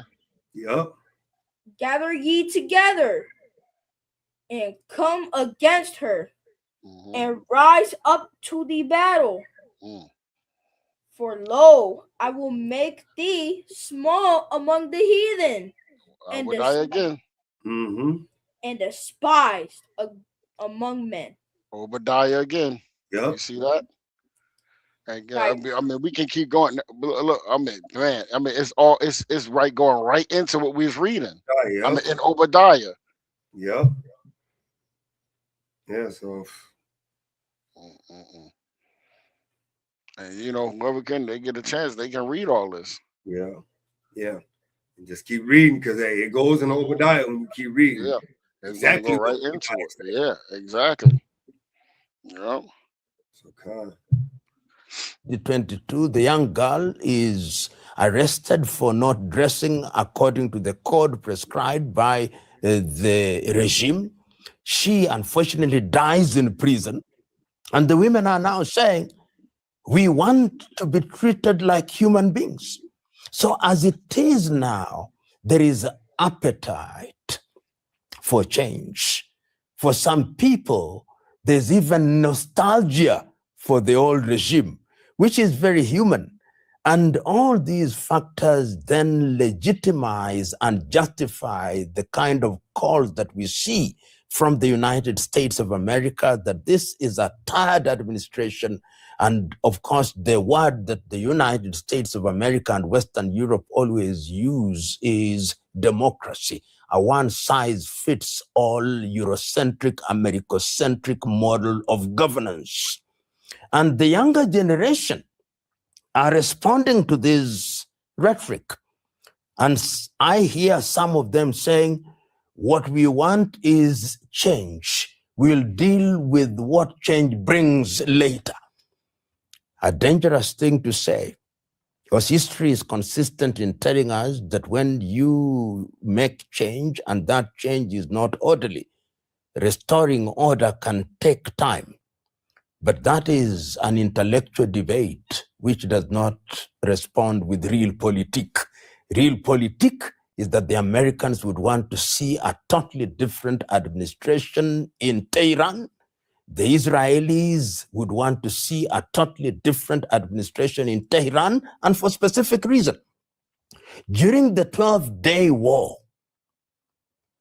for the first time in an impactful way, a missile landed in Tel Aviv from Tehran. Missiles supposedly supplied from Tehran emanated from Yemen. So in the context of geopolitics, Israel sees Iran as the only viable threat, which is so close to nuclear capability, and that if you neutralize this regime, then you kill that possibility. And remember that the Americans also bombed some of the facilities, and they think that this is an unfinished business. So, hey, and I just want to, right, I want to show you something, right, because I had this up here, right? A lot of people don't even know this. It says, let me make this a little bit bigger.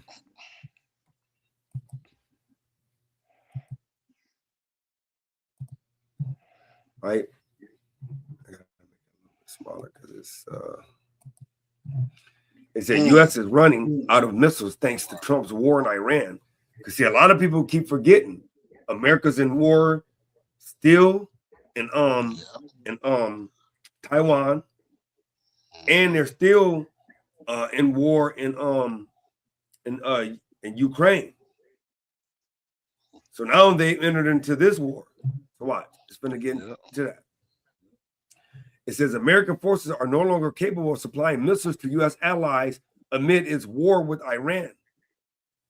Andris Kubilius, the European Union Defense and Space Commissioner, said Friday that the continent is facing a huge challenge in stepping up its defense production to adequately fill the gap left by the U.S. with regards to Ukraine. See, so they're still in Ukraine. It's very clear that after. Salaki, what do you think China is waiting for, brother? They letting them spread all out. You already know, bro. Look, China and Russia just letting them spread all out. Do y'all thing. You know, we're gonna just hold out, and then we're gonna Revelation 17 year and 18 year. I had pulled this other one up. I think I switched it for let me see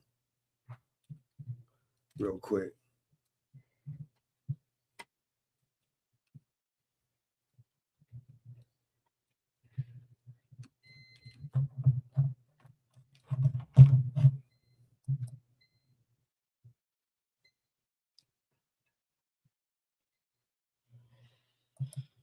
We begin this hour with the worldwide impact of the war with Iran. The U.S. and Israel continue to strike new targets throughout Iran, and that country's most powerful ally, China, is calling for peace talks. China is by far the biggest buyer of Iranian oil, so it has a financial interest in ending the war as well. This all comes ahead of a summit between President Trump and President Xi Jinping later this month. Anna Coren is in Beijing. That ain't the one I want. That ain't the one I want because it's another one that says they brought a warship.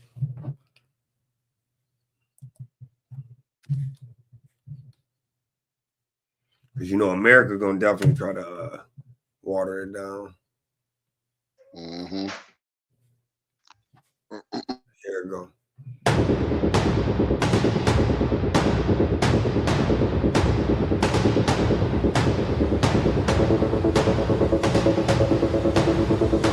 Hey, you see how it says only for China?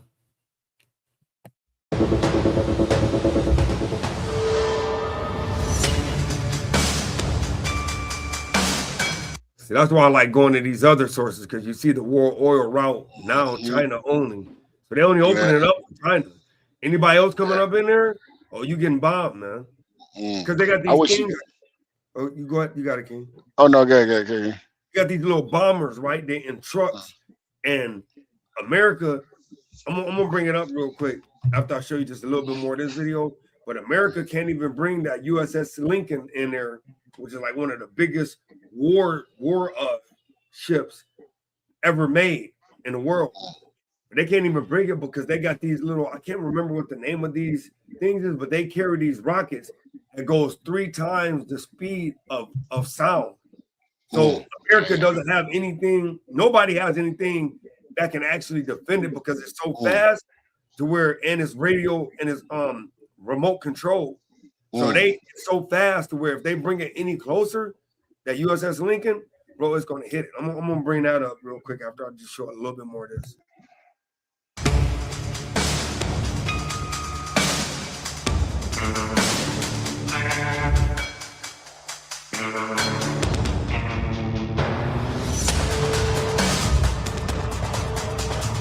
Iran has drawn a red line in one of the world's most critical energy choke points. Tehran has reportedly decided to allow only Chinese vessels to pass through the Strait of Hormuz, while warning all other ships they could be attacked. Nearly 1/5 of the world's oil supply flows through this narrow waterway, connecting the Persian Gulf to the Gulf of Oman. So I just wanted to show that first real quick. Just show you that they ain't playing games when it comes to letting nobody in. But they dealing with China because, the most they got. So I'm gonna pull up Iran has supersonic missiles.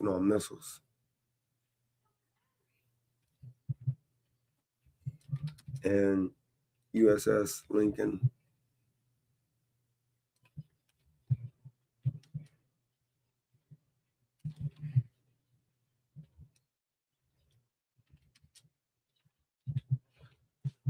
Let me see. They got.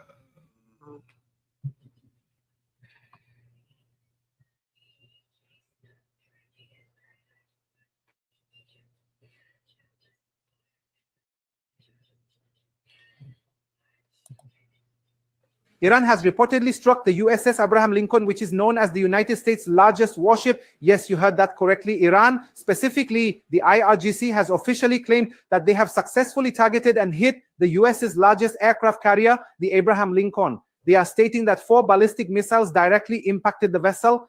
If this is indeed true, if the IRGC's report proves to be accurate, then this is an extremely significant update and a massive attack on the US, which occurred just today, an event that could potentially change the entire game. As you are aware, Khamenei has reportedly been assassinated. A new leader has emerged, a new supreme leader has taken charge, and a statement was issued today by Pace declaring it is. And I wanna. This ain't the one I'm looking for because I wanna show you that little the speed of these missiles. Yeah, that's crazy how fast they are, though. Yeah, bro, I'm finna show you these because it's like 3 times. It's like 3 times the speed of Mister. But I don't want the one towards Israel. I want the one towards from truck.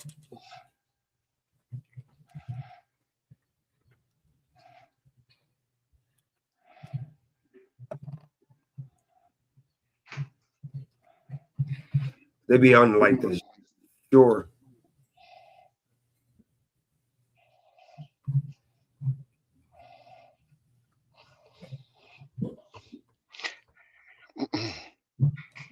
This might show it though.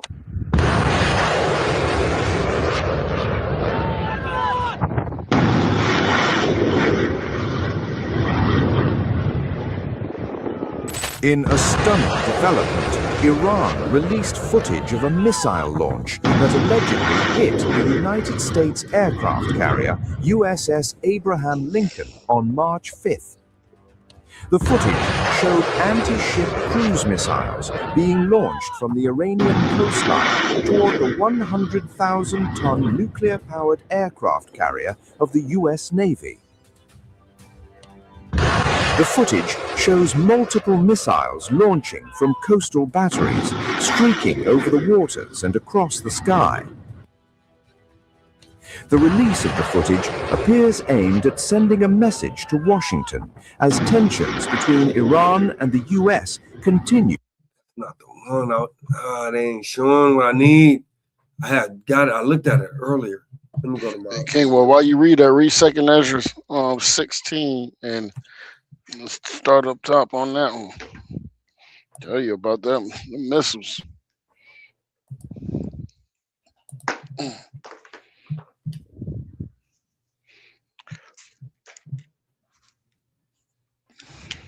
Well, you find while you find how it's going to be, people don't get it.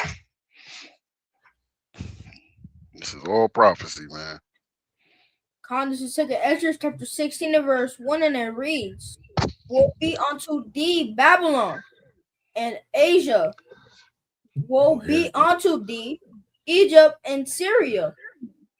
Gird up yourselves with cloths of sack and hair. Bewail your children and be sorry, for your destruction is at hand. A sword is sent upon you, and who may turn it back? A fire is sent among you, and who may quench it?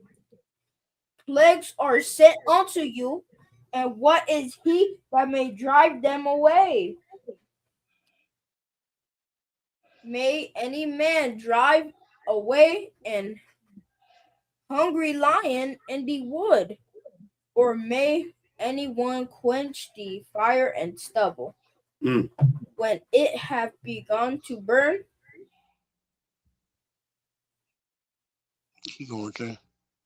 may one turn again the arrow that is shot of a strong archer? Well, The mighty power sendeth the plagues, and who is he that can drive them away? Right, because when the Most High, hey, when these missiles hit, all this stuff that we seeing is of the Most High. You know, you got people praying for these places. Hey, the Most High is putting in their heart to do this. This stuff have to happen. People, hey, if people don't want this stuff to happen, stop singing, stop praying the Lord's Prayer, man. You know what I'm saying? Because we're waiting for the Most High's kingdom to come, and this is the things that have to come before His kingdom come. There's prophecies. People, you know, people hate prophecies. They hate the prophecies to come true. Everybody say they want sweet Jesus to come back, but they don't want none of the prophecies to come true. I don't get that, because Yahweh cannot come unless the prophecies happen. Yeah. If you want him to come, then why are you praying for a peace? They love the world. Hey, I found that video. That's 100%. Go ahead, King. And watch this video right here. Strait of Hormuz. China makes its first real move in the Iran conflict, raising new challenges for Washington and the Trump administration.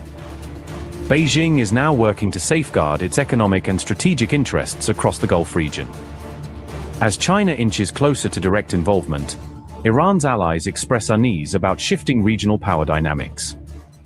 Tensions flare at the Strait of Hormuz after China-owned vessel crosses contested waters, uniting wary global partners. The US boosts naval presence to guard oil routes, even as Iran appears to tilt in favor of China's President Xi. As Donald Trump's escalating conflict with Iran gripped the headlines, another, quieter struggle was taking shape, this time over control of the vital oil routes that keep the global economy moving. Behind closed doors, China reportedly began talks with Iran, exploring ways to ensure that shipments of oil and Qatari liquefied natural gas could continue safely through the tense waters of the Strait. Hey, look, ain't nobody scared of the big bad bully no more. That's right. They said, why that's going on. Hey, China went over here like, look, hey, what's up with my oil, man? Man, look, we finna send some they don't ships. like that.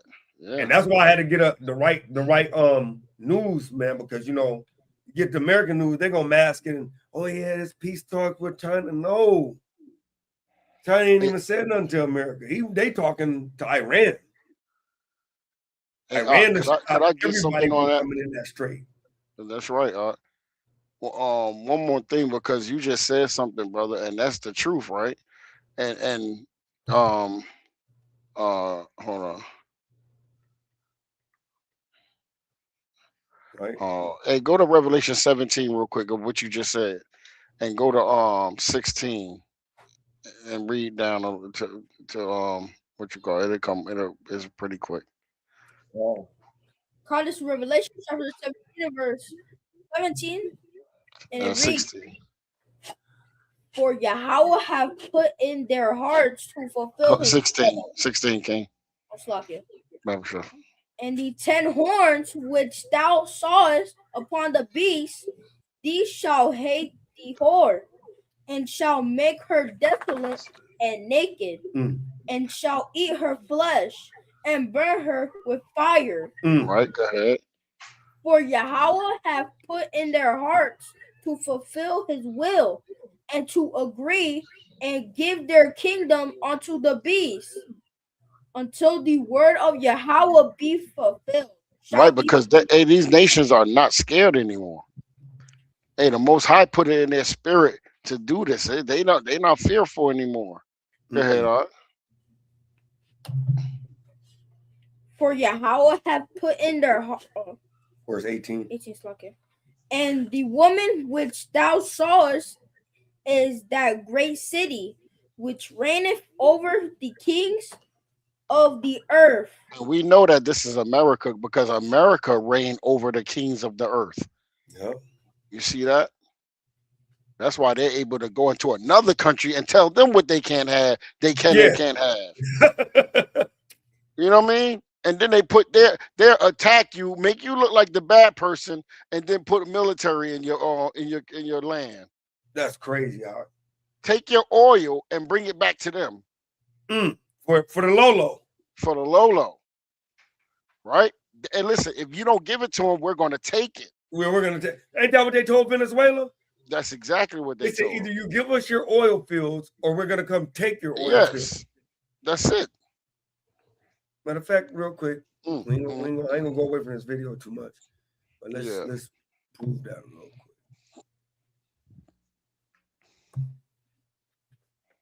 Real quick.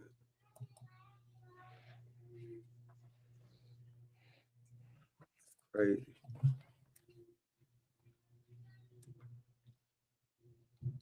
That's crazy.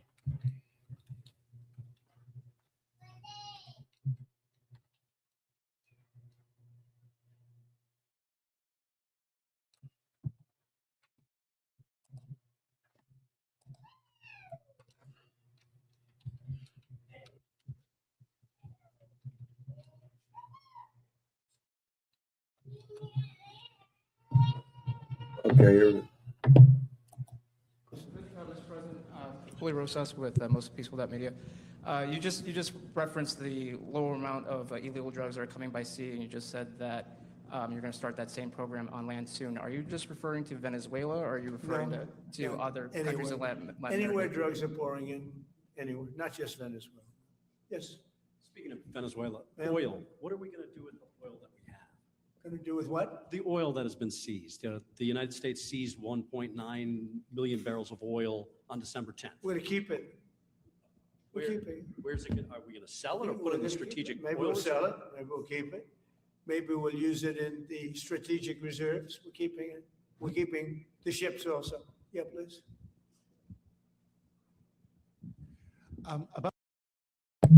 Brother, did you see that he took the whole ship?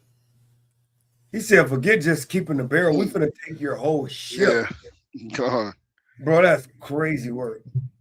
He said, we'll keep it, we'll sell it, we'll do whatever we want to do with it. He's so prideful. Hey, I wanted to show you this other video with him, brother, but it's just too, it was so long. I wanted to send it to you, brother. We gotta get some pieces, bro. This guy is, he's very, he full of himself. He's an Edomite to the fullest. Yeah. Go ahead. Yeah. Spoken to American oil companies that have had their assets seized about what a post-Maduro Yes. Venezuela would mean for them, of what coming I have back and restarting all operations. the big ones, yeah. I have. Yeah, please. Why do you feel like this initiative was neglected for so many years? And does this come amidst the rising tensions between the U.S. and Venezuela? We're talking about with Venezuela? Yes. Well, you had a different kind of a president before me. They didn't mind being ripped off. They didn't mind being robbed. They didn't mind drugs pouring into our country. And he said, we had a different kind of president before it was me. They didn't mind us. That's right. Come on, brother. Hey, but you see how every time, see how America do when they're about to attack somebody, attack people, they always make them look like the evil one. No, you stole drugs and bring them in the country anyway. I mean, yeah. You know what I mean? They're just like that, or the poppy seeds that they took in, what was that? Iraq, or what was that at where they when they destroyed they went in and they protected that area, and then all of a sudden an opioid problem hit America. Yeah. They're the biggest drug dealers ever, man. They try to make everybody else look evil and wicked. Yeah. Wasn't that Elder? Wasn't something like the gangster movie with Frank Denzel? You said it again, King? Well, you said the opioid, right? With the drug? Yep. That's been a American Gangster movie. Yeah. Oh yeah, American Gangster. Frank White. Yeah, Frank White. Oh, Frank White. What's his name? Frank White. Yeah, it was Frank something. It was the one that played this. Yeah. Frank Lucas. Yeah. Frank Lucas. That's Frank what Lucas. it was. That was it. Frank White, the other dude, Edomite. Yeah. Yep. Right, don't play the rest of this. Then we're gonna get back to the other video. They didn't mind the jails of Venezuela and Trinidad, Nicaragua being emptied into the U.S. where they take over Colorado and other places. I do mind. So you had a different kind of a president. I hope people are enjoying it because we've never been respected more than we are now. Yeah, please. Hey, you see how he said that? We've not been respected more than we are right now. Hey, but that's another thing. Trump is doing this also because he's trying to bring the respect back to America because he know that no one's scared of them no more.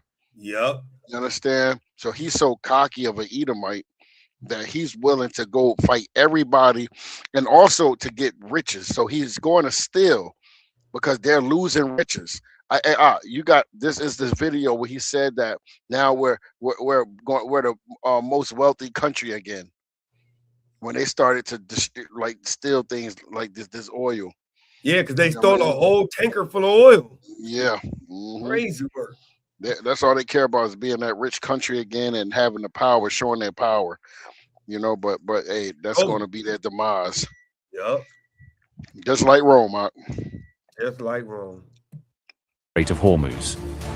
3 diplomatic sources told Reuters that Beijing's discussions with Tehran focused on securing uninterrupted passage for energy cargo, a move aimed at protecting China's own supply lines amid intensifying regional turmoil.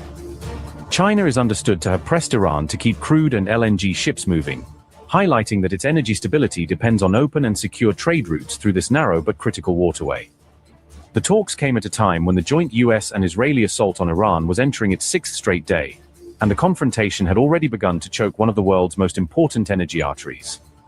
The Strait of Hormuz, a strategic lifeline for the global oil market, was nearly closed off, disrupting close to 1/5 of all oil and gas supplies that cross international waters each day. Iran responded with a firm declaration: no vessels belonging to the United States, Israel, Europe, or their allies would be allowed to pass through the strait.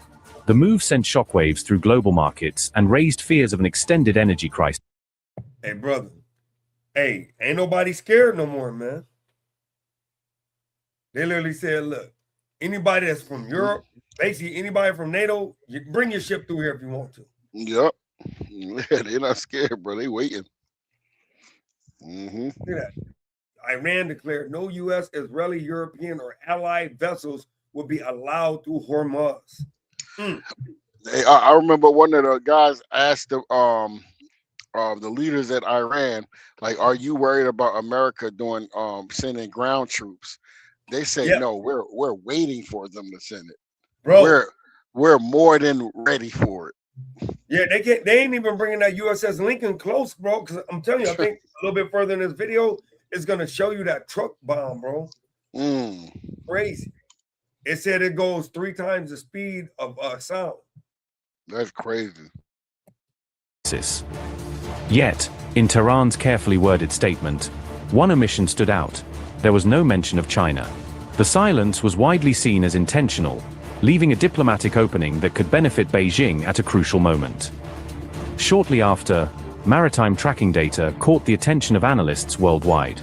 It showed a ship named Iron Maiden navigating through the heavily guarded Strait of Hormuz. The Times of Israel later reported that the vessel was transmitting under China-owner signal, a subtle but telling sign that Beijing's negotiation efforts may already have begun to bear fruit, even amid the rising chaos.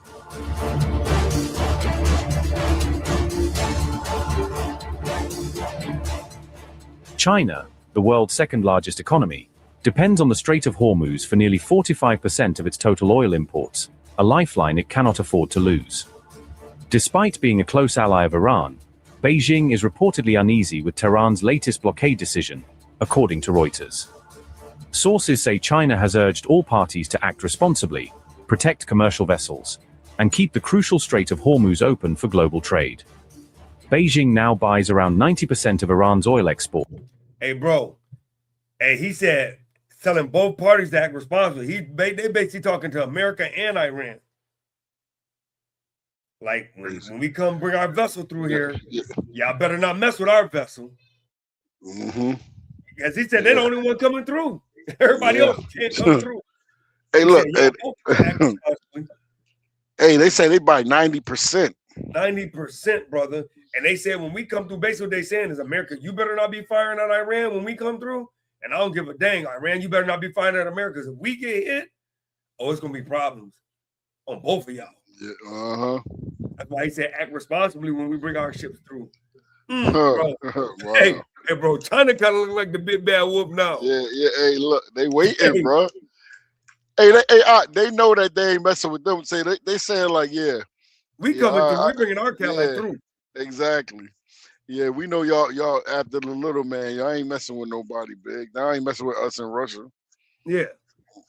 That's why they went through. But they kind of, it's like it's like they kind of the same though. They want to do it. They ready for it, right? It's almost like if you hit me, I'm gonna hit you type of deal. Yeah. You know what I'm saying? But if you don't hit me, you hitting everything around me. You know what I mean? But you ain't coming after me. I think. See, China is waiting for America, like I told you, to go make that slim. problem. Yep. Oh, look, yeah, they definitely waiting for it. Because I'm telling you, bro, like, I know for the sake of time, but I got another video that's talking about Taiwan. Like, Taiwan just went and bought like $30 billion worth of warheads and everything and ammunition from America. But they said that China bringing more warships in that area, and they're doing war games right in the area of So that's why America. I got another thing up there to show you that America. When I was just reading, America getting low on missiles because America got their hands still in Ukraine, they still in Taiwan, and they're in this war right now with Iran. They thought this Iran war was going to be quick, but they ain't realized Iran got more than what they got because they bombed a lot of Iran facilities, and Iran still got bombs on them. Yeah, because they're getting it from people like China. Yeah. Oh, yeah, you're right. And what you gonna do? Tell China don't give it to them? I'm telling you. Well, you know how he would do that. Like, hey, look, we're gonna stop. We're gonna raise the prices on you again if you give to them. You know what I mean? China don't care about that. They don't. These nations are not scared no more. Yeah, they got the most money. So I'm like, okay, but mess with us if you want to. And makes up more than 30% of its trade, underscoring how closely their economies are intertwined.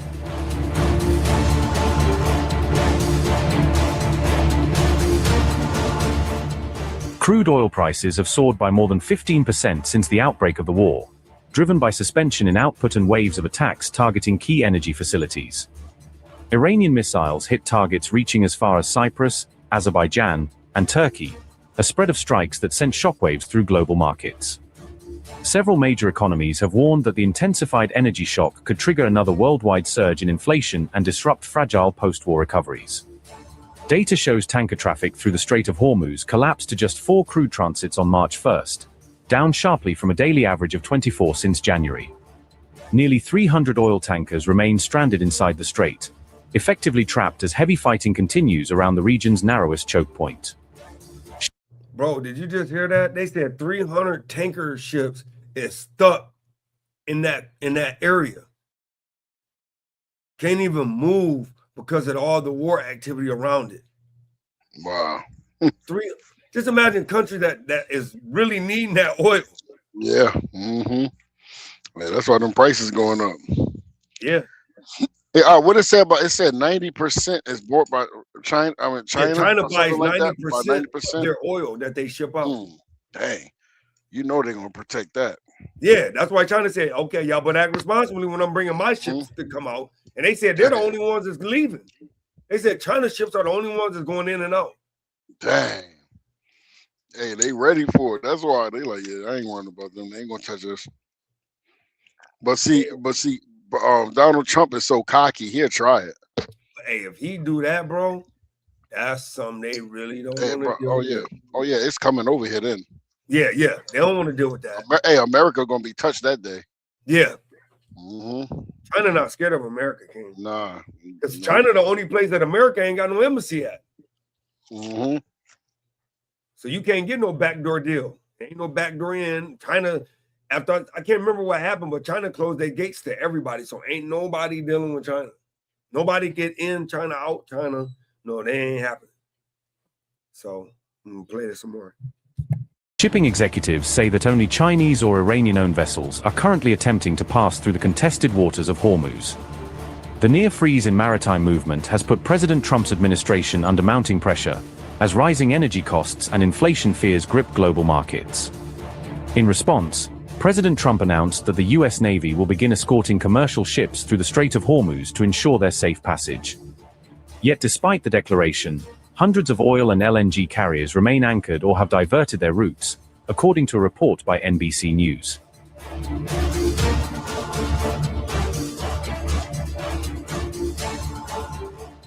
Amid the ongoing conflict, Iran's major allies, China and Russia, have so far refrained from offering any direct military backing, choosing caution over confrontation. Both Moscow and Beijing, however, issued strong statements condemning the killing of Iran's supreme leader, Ayatollah Ali Khamenei, calling it a dangerous escalation. During an emergency... Bro, did you see that? It said Moscow and Beijing had a talk about them killing their leader. Yeah, see that? Bro, did you just see that? Brother, it's just amping up. That's all. It's amping up. I'm gonna replay that for you.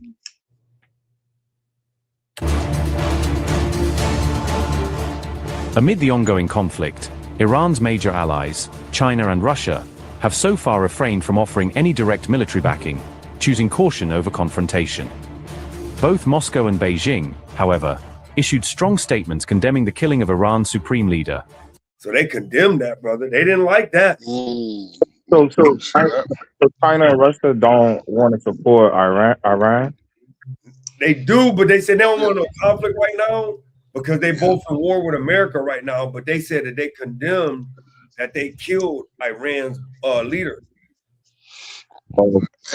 And United States doing a lot of stuff that's not that's unlawful, man. With that, you know, from what they have in place, and they're not listening to nobody. That's Esau, yo. That's Babylon.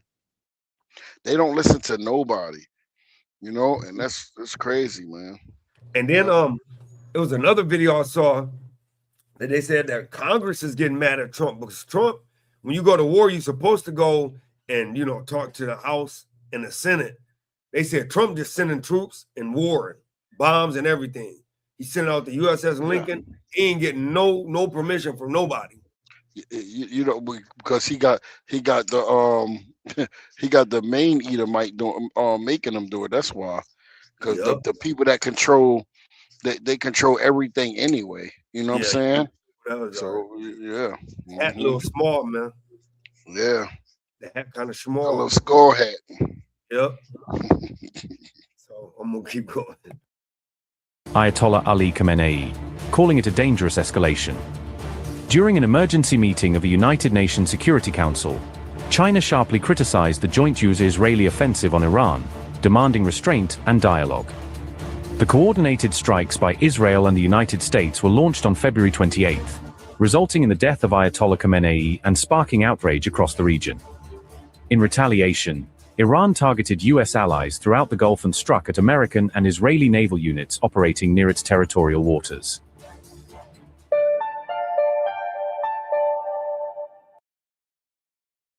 So yeah, man, I know for time's sake, man, you know, slow it down and end it, but hey, let me get this off the screen, man.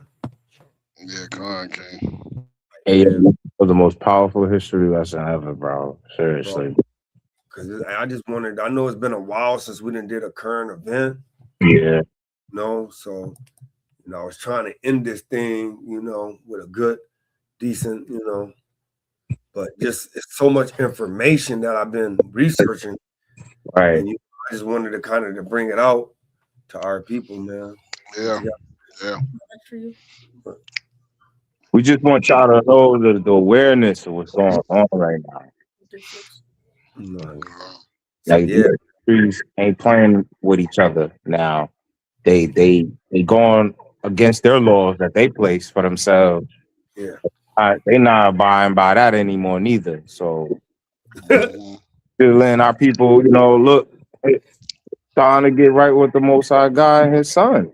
You know, it ain't no time to continue on putting it on the pedestal or, you know, I get to it when I need to get to it. No, you need to do it now. You know what I'm saying? And be converted. You know what I'm saying? With a sincere heart, though. With a sincere heart. Yeah, because hey, I know you see the little, you know, our little backdrop, you know, and the Most High sending that thing out, man. Yeah, that's a nice backdrop, brother. Hey, the Most High, hey, he doing his thing, man. And hey, you know, we got the backdrop is just, you know, a visual, but hey, them visuals are starting to come true, man. Prophecies, them seals is opening up. He said he making the weak strong. They're making their prune hooks and they damn plowshares, and they're making them into dangerous things, man. Yeah, yeah, because they're not scared. The little man not scared no more either. at all. You got fighter jets hitting them things, and in the backdrop, man. You know, you got the jets back here. You got the Hebrew and the prophecies in Hebrew with the horses. I mean, this is getting serious, man. And we're in the fourth quarter, like Tazawam said. So, hey, we here to just tell our people just repent and convert. Like like the elder said, we got the popcorn out. Right. Feet kicked back. You know what I mean? You know, brothers got brothers got brothers got seeds in it. You know what I mean? The pumpkin seeds. You know, chewing the pumpkin seeds, watching it just go down, man. Doing that right there. Hey, yo, and Otai put on this show for us to be brother. Yeah, because even our elders would love to be here to watch the prophecy unfold like they are, brother. Yes. Yeah. I'm gonna sign out with you brothers, man. You know what I mean? Yeah, man. I love y'all brothers, man. Hey, man. Shalom, Israel. Hey, man. We pray that our people, man, not only you got to keep the commandments with faith in the Messiah, man. All praises to the Most High, man. Shalom. Just a hammer. Hammer. All praises. Khan, he said, hey, Ezekiel 38 playing right on in front of us. Khan, right in front of us, yo. Right in front of us. Hey. The beginning parts of that, man. This we are right here, man. But yeah, man. Shalom, brothers. I love y'all, brothers, man. Love y'all. Hey, we love you. Hey, Shalom, Yasharala. We love y'all, man. And keep the faith, man. And be patient. What you want to do at Tazwan? Hey, yo, push the button. That being said, hey, Shabbat Shalom.